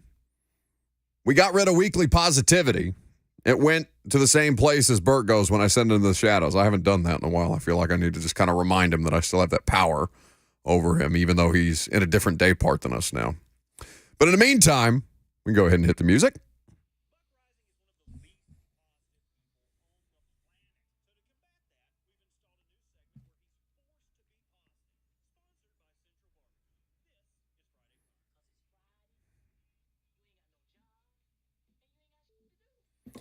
We love it. The only bleep you got to do is go to Central Barbecue. It's National Sandwich Month. If you eat 5 sandwiches at any Middle Tennessee Central Barbecue location over the course of the month of August, you get the 6th sandwich for free. The Hillsboro Village location, a great place for you to go. The old Sportsman's Grill spot is where you can find Central Barbecue. EatCBQ.com. So, if the attempt that we are making with this segment is to make me be positive, then I'm going to have to go with a selection that put a smile on my face. Bert sent a story to our group text this morning from Andy Slater. Slater Scoop, he writes, Miami Dolphins' Xavier Howard, he's a still current corner, Xavier Howard being accused of making secret sex videos and then sharing them, a lawsuit shows. Additionally, one woman got into his community this year and smashed his Bentley with a baseball bat. She was later arrested. My Friday Fire is this woman who snuck into his community to bash his Bentley with a baseball bat because, if you, among 2 consenting adults, choose to make such kind of materials, that's fine. If you do so without the consent or knowledge of the other party, you deserve to have your Bentley smashed by a baseball bat. My Friday Fire is this woman. Well done by her. And, hopefully she avoided more serious charges than whatever she was picked up for. Sounds like it was well-deserved. Yeah, I would. If the allegations are so, yes, then yes, don't make secret sex tapes of people. My Friday Fire, some good old father-son wholesome content. Oh, yours more wholesome than mine. A little more wholesome than yours. Dwayne Wade inducted into the Basketball Hall of Fame a little less than a week ago. And when he's at the podium, he thanked his father, who stood up for the entire crowd to see. And Dwayne had an incredible kind of soliloquy on what his dad meant to him in his career. And this is part of D. Wade at the podium during his Hall of Fame induction. That time you got kicked out of the game as my coach and snuck back in the side door and coached me from the stands just to get kicked out again. It showed me that there was no limitations on how you would show up for me. It's the exact same way I try to show up for my kids.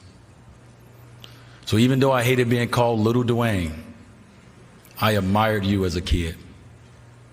I admire you now. We had the same exact dream, and we carry the same exact name, Dwayne Tyrone Wade.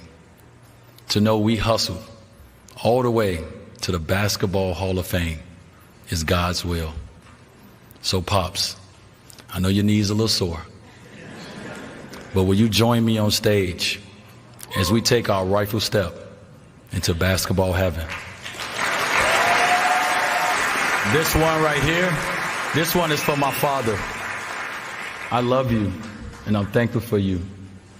I love you too, man. We in the Hall of Fame, dog.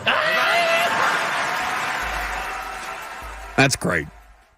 Got a little dusty watching that one. Did you? Oh, yeah. Are you kidding me? How Did could you really? Not? Oh, I don't. Dwayne Wade Sr.? No, I'm not saying that it's not a great moment. I don't get emotional watching those things on television. I'm kind of surprised you do. Buck is a big, tough man. Do not cry watching touching moments. When's the last time you cried? Like, honestly cried? Do you remember? Cried? Like, cried. Oh, I don't know. I don't know. Probably, maybe.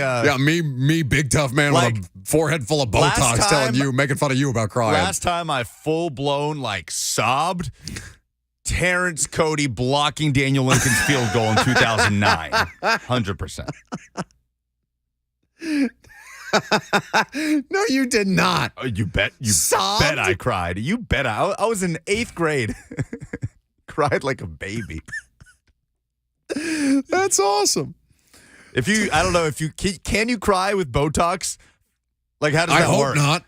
Do the tears just fall out of your face and like nothing changes about your expression? Maybe it's just like when water gets under your roof and the drywall starts to bubble. Maybe my face is just going to start bubbling up because my tear ducts are jammed. I don't know. I mean, I'm trying to think of anytime that I get dusty like that, it's at a moment that I do not expect, like at all. A moment that makes like zero sense. Like a lot of times when I'm watching a movie, the first time I saw The Hunger Games, when that little girl gets shot in the stomach with an arrow, I was like distraught. It's like, what? This is a children's movie. What do you mean? I was like, when like probably about 8th grade, I think Hunger Games. That sounds about right.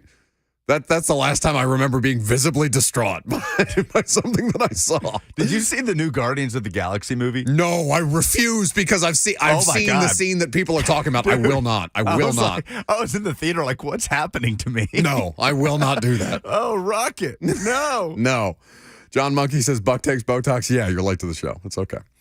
I was now that like openly sobbed. I'm trying to think. I was close in 2021 after our friend Madison Blevins got married. Madison Hawk now. Yeah. Mads got married. It was a game weekend. We had to fly to New England that night, like after her wedding, to do the game Sunday morning. I got in Boston Sunday 2 a.m. You're tearing up in the press box watching whatever was taking place in front of you? Yeah, because it was hideous. that what did it? Yeah, no, the Titans have made me cry before just because they've played some really, really bad offensive football games. No, you remember me getting stranded in Frankfurt after that week because I flew to Cairo on their bye week and I had the incorrect COVID test for Africa, but my COVID test was applicable for Europe. So apparently Africa more stringent COVID rules in 2021 than did Europe, and I had to stay the night in the Frankfurt airport by myself like Tom Hanks in Terminal. That I was close. That was a bad day. You had a full-on breakdown. That was a bad day. It's a full-on breakdown in a foreign country by myself. Yeah. Bad day. Alex on the F&M Bank chat says Marley and Me was the last time. Have you seen Marley and Me? No, I read the book. I didn't see the movie. You read the book? Yeah. I read books. I'm surprised by that. You're just not a dog person, so. No, it's a good book, surprised though. You read a book about a dog. I don't dislike dogs. I just don't want one. The movie will cripple you. Oh, God. It is devastating. I mean, I know what happens because I read the book, but like the movie is that much worse? Devastating. So it's something about like just seeing the dog like in the movie, and I don't know, it's devastating. You know what? Speaking of that, I don't know how we got there. This is supposed to be an inherently positive segment. Now we're talking about the last time that we busted down emotionally but it can be broken. Positive. Like sports moments will make me tear up. 100% there were, I'm not like full-blown sobbing, but there were tears when Tennessee beat Alabama last season. 100%. No, I'm sure you're not alone. 100%. No, and I'm not like faulting you for that. I'm just like, to see the moment with Dwayne Wade and his dad. It's just not, I did not take you for that kind of person that watches those things and gets a little dusty. That's not how I had you. Just a human, that's all. Okay. If Nashville SC wins tomorrow, beating Lionel Messi in a cup final, you're going to cry because you're going to be here doing Minnesota post game. Yeah, that too. I'll be crying by the time it kicks off. You want to tune in, see him, Lucas just in a puddle of himself and Dyson not knowing what to do with him. Tyler on the F&M Bank chat. Taylor, says if NSC wins tomorrow, there will be many tears of joy. Tyler says, yes, I shed quite a few tears of joy on that day, talking about the Alabama-Tennessee game last year. You know, I will. Speaking of dog books, Where the Red Fern Grows, I cried. Oh, yeah. You have to read it in like 4th or 5th grade. That's the last time that I remember like visibly like sobbing. Like breaking down emotionally sobbing. That book is there's that book is an absolute gut wrencher.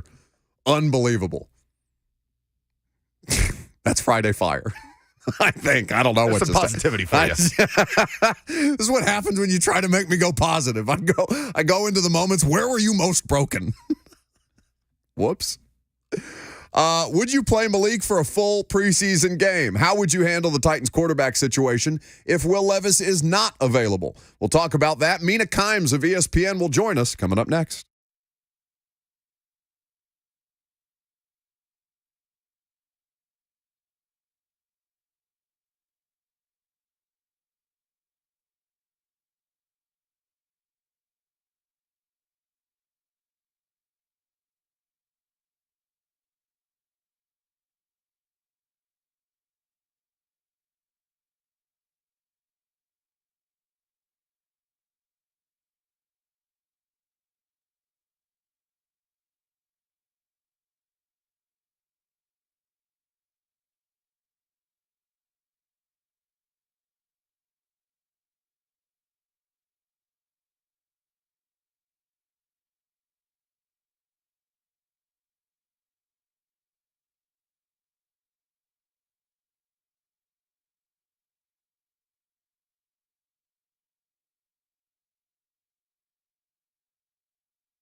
It is 12 o'clock. Good afternoon. I'm Lucas Panzica from the 104.5 The Zone Studios. That's right. Tomorrow night, preseason game number 2 for the Tennessee Titans. Wrapping up a week of joint practices in Minnesota. They will take on the Vikings, a 7 p.m. kickoff with Mike Keith, Coach Mack, and the rest of the Titans radio crew. Titans Countdown hitting the air at 6 p.m. Rookie quarterback Will Levis' status unknown for Saturday's game. Mike Vrabel confirming that Levis did leave joint practice early on Thursday.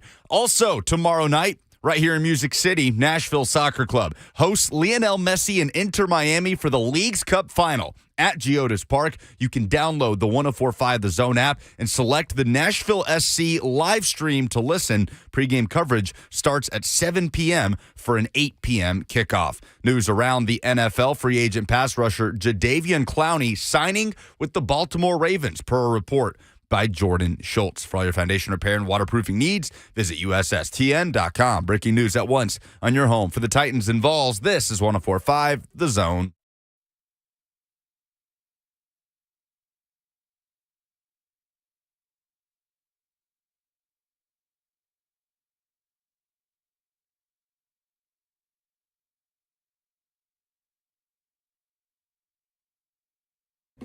Final hour on this Friday. Welcome in. Hope you're having a great day. Mina Kimes going to be here in just about 18 minutes. We'll get her vantage point on the Titans, what she thinks of the work that the quarterback's got in Chicago, and what she's looking forward to this year in the NFL. We're also obviously going to continue to keep an eye on the Will Levis situation, that situation being a lower body injury had him removed from practice yesterday. Nothing beyond lower body injury has been reported. Like length of how much time he may or may not miss, not out there as well. Everything just kind of up in the air, and his status for Saturday's game uncertain.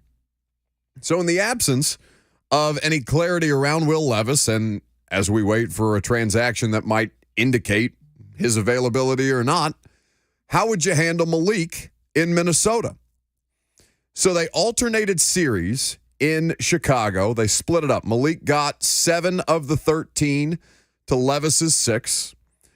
And both quarterbacks presented with similar situations, had the opportunity for touchdown drives, had the opportunity for game-winning drives, had the opportunity for 2-minute drill and setting up a field goal situation with varying results. Now, for Malik, would you play him an entire game? If Levis isn't out there to take the snaps and you're just signing a dude to get through Saturday night, are you comfortable just saying, okay, go out there and do it? We'll rotate the pieces and parts around you. We'll find a variety of different ways to get guys involved. You're going to get great opportunities to get some great work in against a defense that you know is going to challenge you a little more. Would you do it? I think the prevailing thought is yeah. My prevailing thought would be, why not? Well, there's not a good reason not to. Yeah. I guess of anything other than like you not trying to expand any opportunity that Malik might have to get hurt. Like you might want him to get a couple of snaps, and if you think you get the things accomplished in that setting that you wanted to, then you pull him out and say, okay, go ahead and clean up whatever there is to clean up, whomever they would sign. But I don't think that's something that's necessarily going to happen because whomever they're going to sign is going to come in here with zero notice whatsoever if they have to do it. Yeah, if they have to do it. What's the benefit of then getting that person those reps? None. Right? Like, are game reps not kind of at a premium for both Malik Willis? That's going to happen. You said it correctly. Malik. I did say it correctly.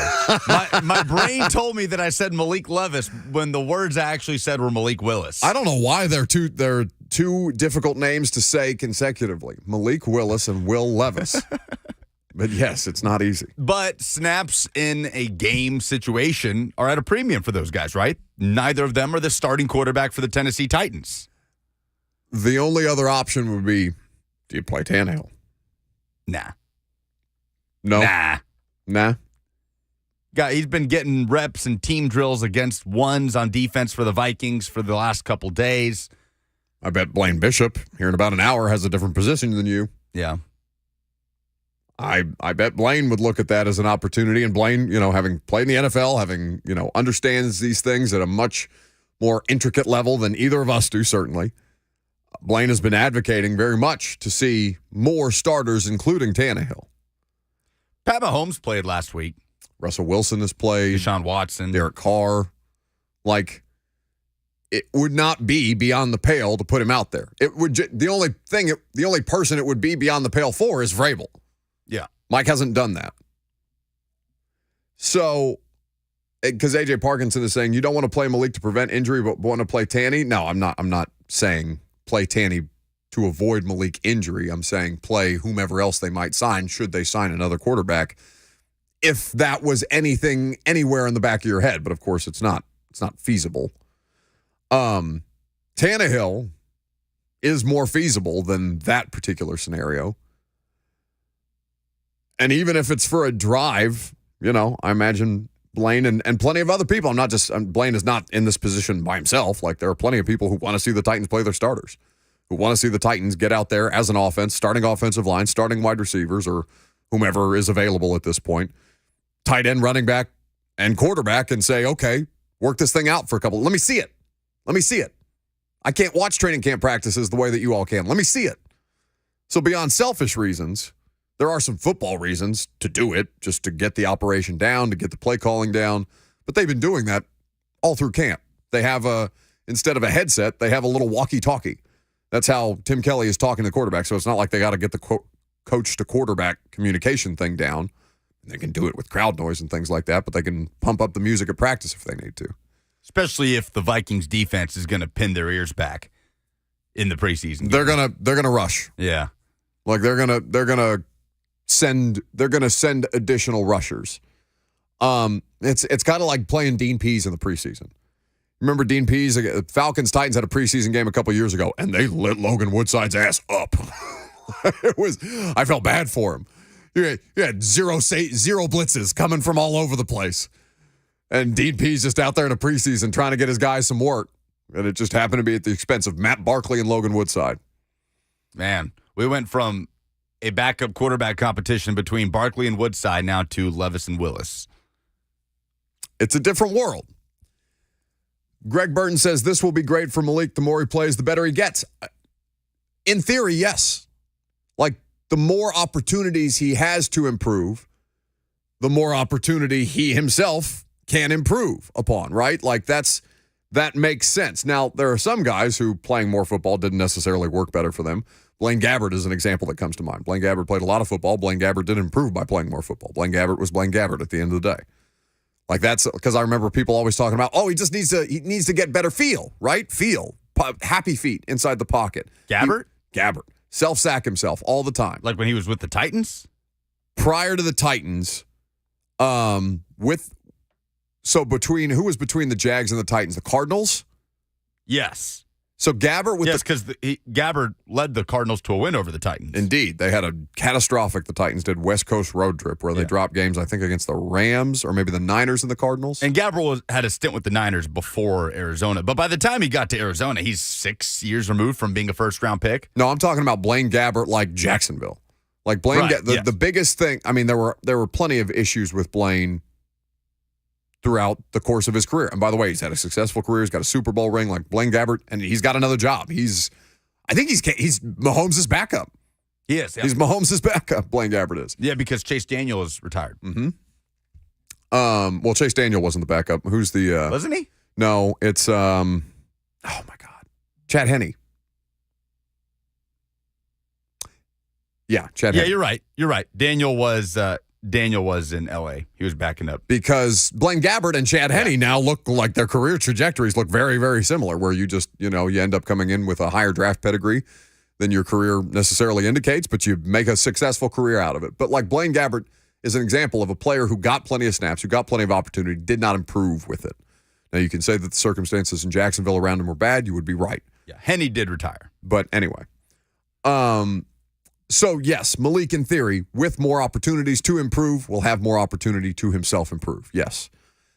That, I think, is the best-case scenario if the circumstance prevents Will Levis from being able to participate at all. And even if you can play him, but and I don't know what the injury is other than lower body. So if there's even the slightest bit of concern of an aggravation or a heightened situation that comes out of him getting any reps at all, I'd shelf him. I don't think there's any, without knowing the severity, the risk is not worth the reward for a preseason game when you against a defense that you know is going to bring it. So that more than anything is why I want to see Malik play all 4 quarters should Levis not be available. I want to see Malik under pressure consistently, how he responds, how the coaching staff gives him problem-solving tools, and can they do this cohesively to accomplish, a win or a successful drive or a successful red zone opportunity, whatever they consider success, whatever the barometers, obviously a win is success. Really be able to settle into the game. Yes, settle into the game, manage it, despite there being adversity. Because I said earlier incorrectly, and Coach Mack corrected me, I said, as a coach, you probably want to see them struggle a little bit. And struggle was not the word that I should have used there. Mack said you want to see them under strain. You don't want to see them struggle, but you do want to strain them. And I think to put Malik Willis in another pressurized situation where he has to face that strain and overcome it or not is as good an opportunity as any to learn something concrete about what Malik Willis is right now in year 2 of his NFL career. So, yeah, if Levis can't go, play Malik the whole time and sign whomever to sit there just in case, God forbid. 615-737-1045 is the number. Chase Capley says, I believe y'all are overreacting to the injury. I'm not doing anything but saying that there's an injury. I'm not overreacting. I'm not underreacting. There's not enough information for me to do either. I mean, this is the problem with us not having the designation, right, or any more information is that he might be okay. He might be out. He might be available. We he might not. No idea. Truly, I do not have any idea right now. I will endeavor to try and find out for you, but in all likelihood, I'm kind of anticipating walking into the booth tomorrow and then being told, okay, this is going to be the situation. This is how we're going to have to break it down. So, perhaps, any reaction at all, maybe you're considering that an overreaction. I wouldn't, just understand there's not a lot of detail. There's no real way for us to discuss this concretely with the information that's out there. So, Mina Kimes is going to join us at 12:30. So coming up next, we'll take your phone calls. We'll continue to talk about things we're looking for in the Titans-Vikings preseason game from positions not named quarterback. Your engagement is always welcome, whether it's in the F&M Bank chat or on the phone. 615-737-1045 is the number. I'm Buck Rising. It's 1045 The Zone.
So what else are we watching for in the preseason game on Saturday? We've talked quarterbacks ad nauseum. You understand why. A lot of interest in them. For good reason. But they're obviously not the only players participating. And there's a lot of guys who earn more opportunities. There's a lot of guys who lost some opportunities based on their performance in Chicago. And certainly the practice week also indicative of that. So we did a stock up, stock down on Monday. Do we care to revisit? Are we going to bring back the stock exchange music? Are you prepared for any of this? Probably not. Good job by you. It's just a button. Oh, yeah. Okay. Then it's just a button. Anytime I want Boris Johnson, you got to go through like 17 pages to find him. Well, there's a lot of buttons here. That one I just... Them's the breaks. Okay. Hey, Boris. It's like the same place that I send Robert. There's just a door, and all these voices are back there. Every time you open it up, Liam Neeson sneaks out, or Bev Davenport. Jerry Jones might be my daddy, y'all. I haven't used that one in a while. So, beyond Malik Willis and Will Levis, let's just remove them since we spent the better part of 2.5 hours talking about them. And Mina Kimes will join us from ESPN in just about 10 minutes from now. We'll get Mina's perspective on this particular team and how they project to fare in the AFC South. Stock up. Who was your first stock up nominee when we did this exercise on Monday after I came back from Chicago? First stock up for me was the first team offensive line. So, it is my gut feeling that the first team offensive line will not play. Now, you may see a starter, you may see Skoronski, you may not see, like, and I'm just saying Skoronski is a random, but like you may see one or two, but I don't think you're going to see all starting five out there again.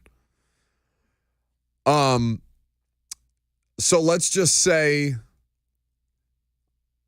that they had a stock down week because it sounded like Minnesota roughed them up pretty well. And based on the reporting from Minnesota, you still have a fair amount of questions about the Titans. And again, they got good work this week. We talked to Coach Mack about it. They had to adjust to a team who's going to heat them up on a regular basis. They had to practice their extra tight end sets and work on their protections and find their checks and all these different things. Like, there is valuable work in that. I just don't necessarily know if they're going to continue to subject the starting group to that on Saturday night. So should we say void on starting offensive line? I don't know that they're not going to play. I just have a gut feeling that I don't think they will. Yeah, with the work that they got these last couple days, I mean, that's just always the discussion. You know, do you feel like you accomplished what you came to accomplish at joint practice with the ones? Yeah, because it's not the Saturday night is not the dress rehearsal anymore. Tuesday and Wednesday were. Tuesday and Wednesday were the dress rehearsal. And Saturday is what's left. Yet I wouldn't be surprised if on that opening series you saw them get another drive. And maybe so. I mean, they played, it was 12 total snaps in the preseason opener for the Titans starting offensive line. I thought they looked good. I thought it wasn't perfect, but definitely some nice snaps, some good combo blocks, some good pass pro. There was balance in that drive. I agree. Chemistry and cohesion is what they are looking to build upon. So, if that, I don't know that it's enough to change my gut feeling about it. Maybe they do come out. I think it is possible that they do come out. I'm just saying that my gut feeling makes me think that they wouldn't. If chemistry and cohesion is something that they think still needs improvement upon, then I'm more inclined to lean with Lucas and say one drive. So, they surrendered as an offense, including offensive line and faults on the quarterback and issues with wide receivers running routes and things like that, surrendered a total of 8 sacks, not all attributed to the offensive line, but people are going to point at them. The backup offensive line have to show improvement. So if the starters do not play, you have to see substantial improvement from Jalen Duncan, from Jordan Ruse, from Corey Levin, and Zach Johnson, guys like that who are going to be out there in reserve for the vast majority of it, even if the Titans' offensive line, the starting offensive line, gets a drive here or there. My first stock up was Tajay Spears, who I think impressed a lot of people in his NFL debut. Couple of nice moves, real strong stiff arm immediately out of the gate. He had a couple of second change of direction runs that he had, or second reaction runs that he had that I thought were nice to put on tape. I'm assuming he's going to play a little bit on Saturday night. He didn't play a lot. It was mostly Haskins and Chestnut in Chicago. Probably we'll see Jock Patrick, the new signing on Saturday. XFL running back. I would say that for Spears, what I want to continue to see from him is blitz recognition. Not necessarily about I know that he can carry the ball. I know he can run inside the tackles. I know he's a 3-down back. I know he can contribute in the passing game. Pass pro, blitz pickup, these kind of things that he will have to be capable of if they're going to leave him out on the field for extended periods of time. That is an area where I would like to see him continue his development. I think he's had some good snaps in that area. We've seen him do that in training camp thus far, but Tyjae Spears in pass pro would be beneficial. You want to do a stock down? Yeah, I said the kicking situation, just as a whole. You didn't leave the preseason game in Chicago feeling any better about what you have with that battle between Trey Wolff and Caleb Shudak. Shudak kickoff out of bounds, Wolff missing a 48-yard field goal. But to an extent, are we to the point where we say they got to add somebody? Or are we still saying it's going to be one of these two guys? I think the kicker for the 2023 season is not on the roster yet. I've maintained that even if these guys came out and both went 11 for 11 throughout the course of the preseason, you'd go into the regular season with no idea what you have. Yeah, it just like a huge red flag is us meeting with Craig Aukerman on Monday and him saying, "Yeah, Trey Wolff didn't understand the how to read the wind correctly in Chicago." That seeming like a very, very important part of his job. And he's got to get experience at some point, and maybe he will in the NFL. But if I'm a fan, I'm not interested in him doing that at the expense of my team. I don't want, if I'm a Titans fan, I don't want to have the Titans be the learning curve for Trey Wolff or Caleb Shudak, who's kicking it out of bounds and giving the opponent field position on the 40. Like, is this the battle to be the Titans starting kicker, or is this a battle for a practice squad spot? Probably more a practice squad spot. But preseason is a good way to get them those live game reps without stakes. And then if you need to sign a veteran kicker by the time camp's over and you're getting ready for regular season week 1, you have that, I don't want to call it a grace period, but you have that buffer between the preseason and the regular season. Labor Day weekend, where college football starts and the NFL is off, but they're still doing practices and whatnot. Like, you still have that week to get somebody in, get somebody acclimated, have a different starting kicker out there. But as we sit here today on Friday, August the 18th, my position is I don't think it's Shudak or Wolff. Like, yeah, it's good game reps, but it's the stakes that make a good kicker, right? What you do when the stakes are high. Yeah. That's the whole point. Clutch kicking, physical ability is obviously required, but a lot of kickers have physical ability and can't do it with the kind of consistency. I'm watching Justin Tucker out there, and I'm not comparing anybody to the greatest kicker that anybody's ever seen. But Justin Tucker is out there just casually nailing 60-yarders in the preseason. Yeah. And then Josh Wiley, who's had a good week of practice. Don't take my stock down. Get out of here. What are you doing? You don't get two? I like stealing your thunder. What is this snake draft? Second, third team offensive line. How many more can I steal from you? Plenty. Did you not have more written down? It was not like it was a stellar performance in Chicago. You don't have somebody else you have positive things to say about? You don't have another stock up? You just want to go straight and trample Josh Wiley? Yeah, Garrar. I'm not there yet. Let me do Wiley. You just asked me. Oh, my God. Josh Wiley, stock down after the first preseason game. Needs to improve. Needs to catch football. Needs to hang on to the football. Ball security, and just general awareness. Like, you're 6'7". They shouldn't be able to overthrow you. Come down with the football. All right, now you can do Eric. I think it's Garrar. Is it Garrar or Garrar? I need to go back and see how Mike Keith pronounced it last weekend. Yeah, trust Mike Keith. Well, somebody called Rhett. Well, Rhett Bryan's already in the air, probably. Yes. Didn't they leave this morning? They, I believe, are on the way to Minnesota. Okay. Are you going to stop there? Or are you going to give me some analysis around Garrar/Garrar? I want to see him flying around again. See if he gets any more opportunities in the return game. That is an underrated battle throughout the course of camp. Kick returner. Mm-hmm. Who in the world is going to return kicks for this team this year? Well, they have to have somebody beyond Haskins, because it felt like Hassan Haskins might have that job last year. Like that seemed to be one of the best utilizations of Hassan Haskins because he's a good special teams player, but if his not knowing the situation, how it's going to play out around him legally, you would like to have a backup option there, and that is something that they're currently working through. Now, Phillips is the punt returner, probably will be the starting punt returner once the season actually gets underway. I don't know if they would like him to do punts and kicks because that's not the same science. But there's a couple of different players who stand to gain, I think, some valuable opportunities, and I think you'll see that coming up this weekend. 615-737-1045 is the number if you would like to get involved. Another player, a couple of players that I'm interested in that we haven't spent a ton of time talking about, fringe guys who may or may not make the roster but are worth keeping an eye on. Caleb Murphy is the Ferris State pass rusher who was one of the most productive players in college football last year. In college football history. So you want to give people some context? Yeah, he broke the NCAA record for sacks in a season. I'm going to look it up. Was it 25.5 at Ferris State? And that's the NCAA record, not the D2 record, the NCAA record, and had crazy TFL numbers as well. Well, I assume that we are not going to talk with Mina Kimes about Caleb Murphy, but we will get her thoughts on everything that she's seen around the Tennessee Titans here in just a moment. Mina Kimes of ESPN joins us now. You can catch her on NFL Live. You can listen to the Mina Kimes Show featuring Lenny wherever it is that you get your podcast. She and DJ, is it Bieniemy? Is that how I pronounce DJ's last name, Mina?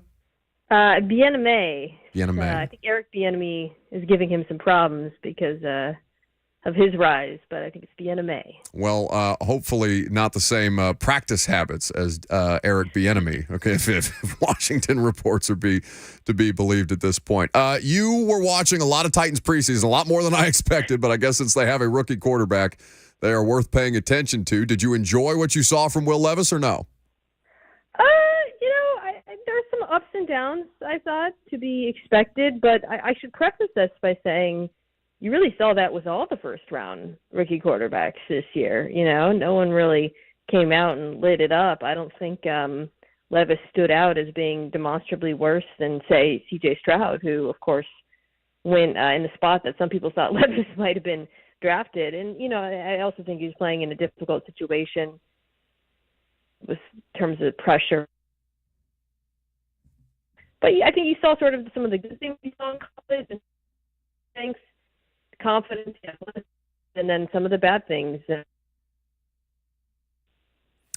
Mina Kimes of ESPN here with us on 104.5 The Zone. And, that's to be expected as we know. Of all the rookie quarterback fits, though, Mina, as you look at the coaching staffs and who landed where this offseason with the hiring cycles and things like that, and particularly in the AFC South with a lot of the young quarterbacks ending up down here, is there a fit for one of these guys that you like more than another? I really like the pair Indianapolis with, has been said a million, the second that Indianapolis announced they are going with Richardson, but that marriage of coach back, because if you design the perfect offense in Philadelphia the last season. Mina, I hate to interrupt you, but your phone line is horrendous on our end, so I'm going to put you on a quick hold, and Lucas is going to try and get you back because just every other word going in and out. So we're going to try and buzz Mina back here quickly. Jameson TV says, great radio, guys. I know. I was hoping that it would improve, and when it started going in and out every other word, we tried to write it out, but we'll see if we can't get the connection situation back up and running. Mina Kimes still with us now on 104.5 The Zone. I can hear you. You can hear me now? Yeah. Say a sentence, a complete sentence, and we'll see if we get all of the words. Okay. Anthony Richardson and Shane Steichen is a perfect coach-quarterback pairing. Boom. We got all of it. Okay. Why is that the case?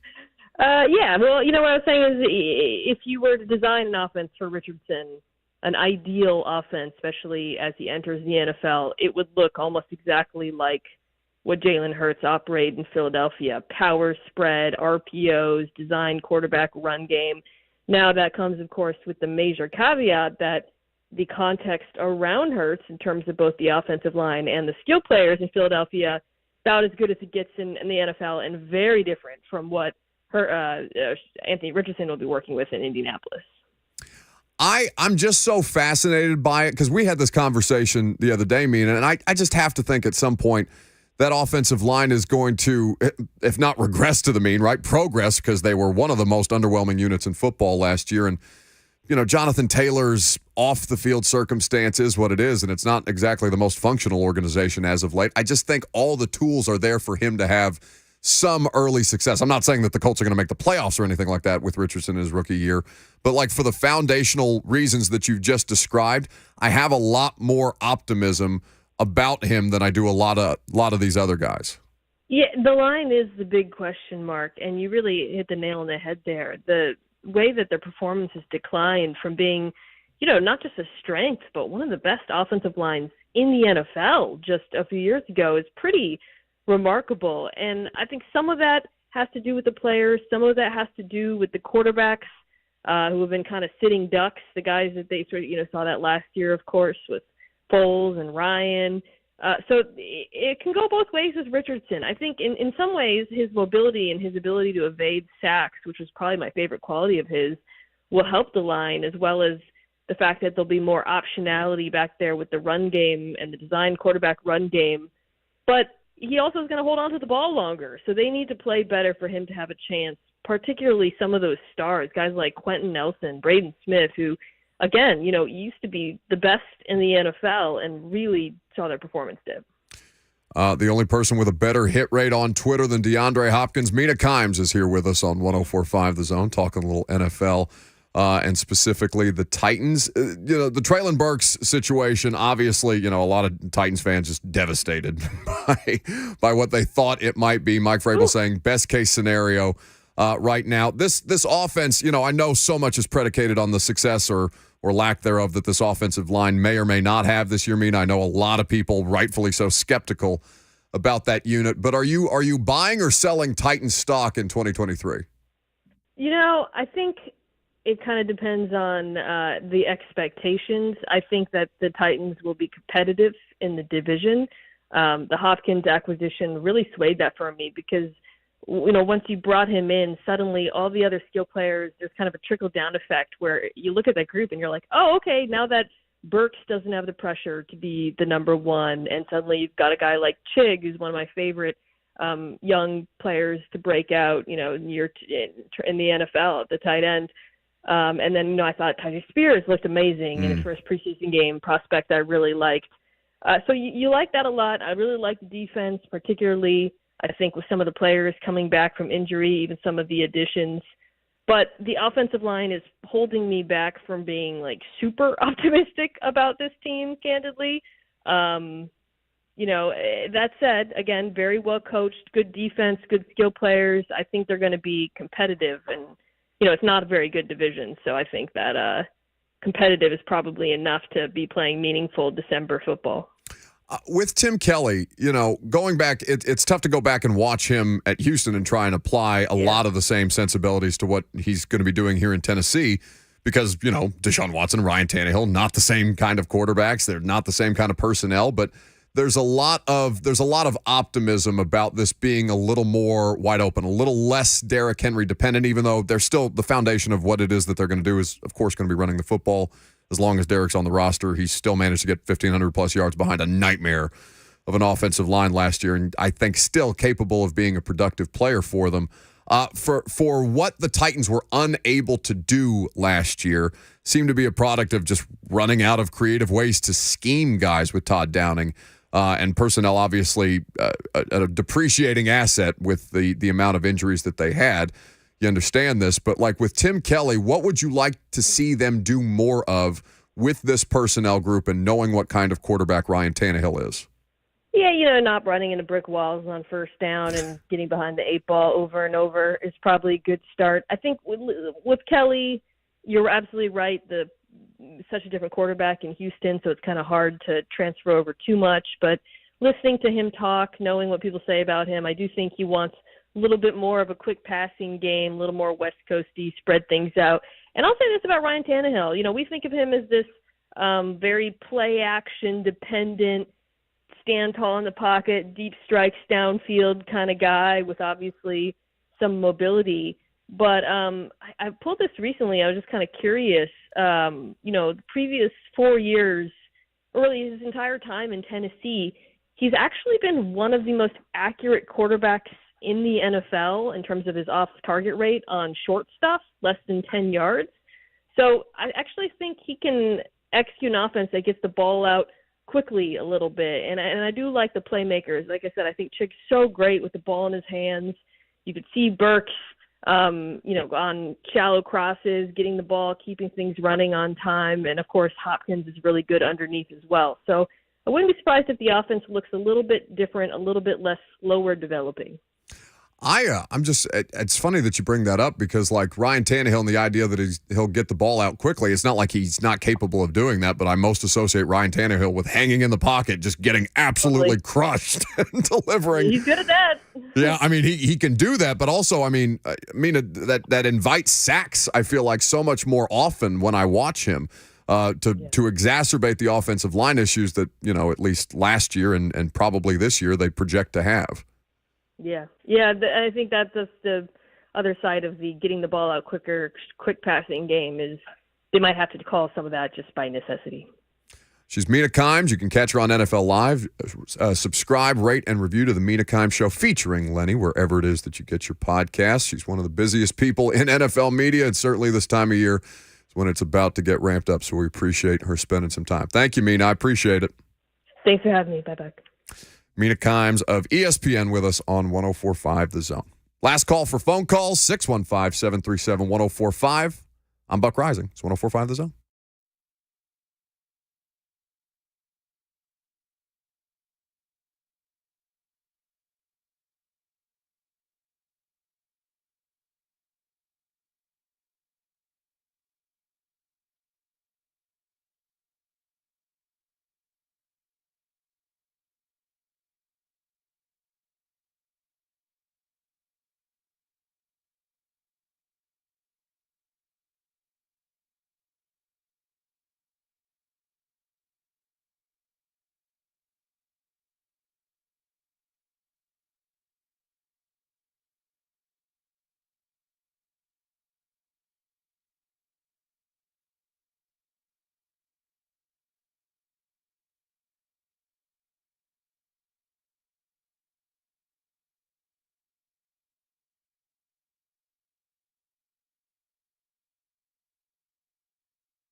Boogie Shoes means the end of the week. It's been a good one. Now, of course, our week doesn't end. It just means the week on the radio show is ending. Lucas has high school football tonight here on 104.5 The Zone. Got pregame coverage for you from Minnesota. I'm flying up right after the radio show today. League Company countdown to kickoff with Kayla Anderson, Blaine Bishop, Mickey Ryan, and myself. I'll be in Minnesota. The rest of the squad be here in studio. And we'll get you going 2 hours before kick of the Titans and Vikings preseason game. That will also coincide with the Nashville SC Leagues Cup final against Inter Miami. You can watch all of these things at Scoreboard Bar and Grill. Brad Hopkins going to be out there. They're having a watch party. Scoreboard Bar and Grill in Music Valley should be a great time to catch the preseason game and Leagues Cup in one spot. All kinds of great food and beverages out there at Scoreboard Bar and Grill. Out at the Opry location where B-Hop's going to be hanging out. Some football, some football, live music, bushwhackers. Can't beat that. Are you a bushwhacker guy? I like a good bushwhacker. I am trying to think of the last time I had one. Probably Broadway Brew House over here, the old Broadway Brew House over here off Division.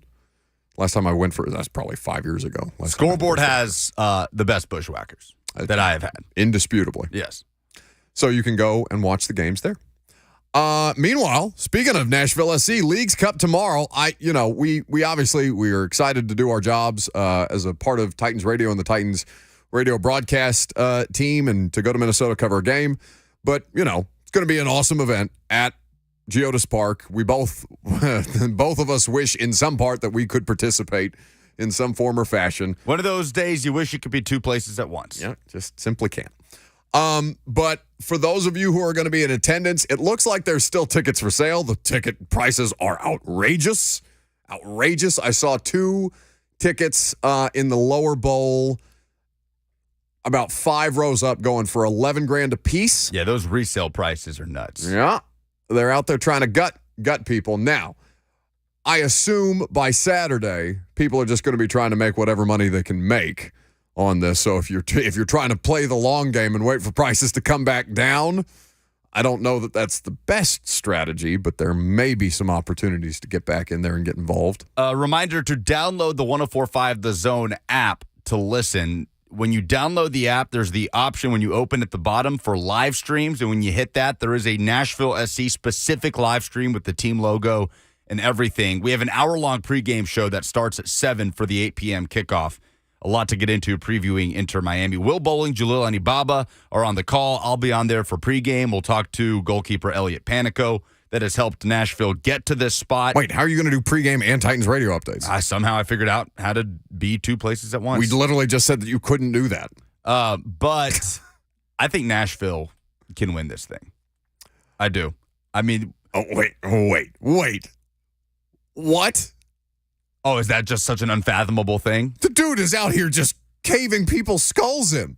It is easy to look at the run that Miami has had, especially these last 2 games, 4-0 over Charlotte and 4-1 at Philadelphia. Philadelphia Union considered to be one of the most well-organized teams in MLS, and they just ran right through them. So, yes, it's very easy to look at that. And Lucas. I'm sorry. Raise your hand if you have watched every Inter Miami and every Nashville SC game of Leagues Cup this year. Not me at all, but okay. I've watched all 9 goals in 6 games that he scored. I'm going back to the opening game of Miami's run against Cruz Azul, a 2-1 win for Miami. I look back to the early stages of the knockout rounds where Miami got out of Dallas by the skin of their teeth in a penalty shootout and was forced to have a miraculous comeback to get out of Dallas with a win. And when you look at that Dallas game, that was the blueprint for how to find a way to beat Miami. On the counter, in that game, Dallas had opportunity after opportunity after opportunity with the acres of space left open to them when hitting them on the break and in transition, something that Nashville does better than almost anybody in Major League Soccer. Dallas did not convert on a lot of those opportunities. They still had a multiple goal lead that Miami comes back, and it's just a glorious free kick by Messi at the death to send the game to penalties, and Miami just barely gets out of there with a win. Okay. That is the recipe for Nashville That's Nashville's game, and they do it better than almost anybody. Stout defensively, organized, and then when they hit you on the break, they do it better than almost anybody in this league and on this continent, with Hani Mukhtar channeling the attack, and now with Sam Surridge complementing that as that finishing piece. 3 goals, not just in 3 games, in 3 halves. Sam Surridge has come on in the second half of the 3 games he's played in. So there is a blueprint there for Nashville at home. And you said that you didn't like the way that Philadelphia handled Messi. You felt it was inherently kind of counter to what it is that he was going to try and exploit them on. Union looked like they were not ready for that moment. That was not the Philadelphia Union that we have seen. They were not prepared for that. It was surprising to see, but bad day for Philadelphia Union. I think Nashville will be better prepared. Nashville are in the belief right now in that locker room and the form that team is in is some of the best it's been under Gary Smith, and he deserves a ton of credit for pulling this team to this point because they came into Leagues Cup on a tough stretch, had lost 3 in a row, were missing players. And so, yeah, I think there's a blueprint there, and I think it's going to be a great game in a rockin' Geodis Park. And I shouldn't dismiss you for saying that they can win. Like, of course they can win. They're in the game. And, they've been successful throughout the course of the year, just employing the tactics that you've just outlined. I just kind of went into this as a foregone conclusion that, they're going to lose because it's Messi. And not only is he better at this than anybody that's played in this league, but he's making the players around him far better than they've ever played, or at least a more cohesive unit than Miami has been at any other point this season as one of the teams at the bottom of the table. But, okay, I'm willing to back off of that a little bit, I guess. You gonna do some polls? Stop the count! Stop the count! The polls have closed and the votes have been tallied. Now, here's your favorite Buck Rising Show correspondent, Lucas Polzica. Presented by Two Rivers Ford, who sells below MSRP on any non-specialty new Ford. How should the Titans handle the QB situation Saturday if Will Levis is unavailable? Darren says, let Malik show what he's got. Let him go the whole way. I agree. How many goals will Hani Mukhtar score for Nashville on Saturday? Hat tip to Fox 17, who asked the question, how many goals will Messi score? And there was outrage. We asked, how many goals will Hani score? 59% say 1, 25% say 2, 16% say none. Fox 17, I don't know what they were doing, but we went full shill and we decided to take advantage of all of their bad decisions. Those are the polls. Excellent. That's the show. Have a great weekend. I'll be in Minnesota tomorrow. Lucas will have post-game coverage with Kevin Dyson. Of course, Nashville SC, Tennessee Titans. You can hear it all here on 104.5 The Zone. Why would you go anywhere else, especially coming up next? Because you got Blaine and Mickey.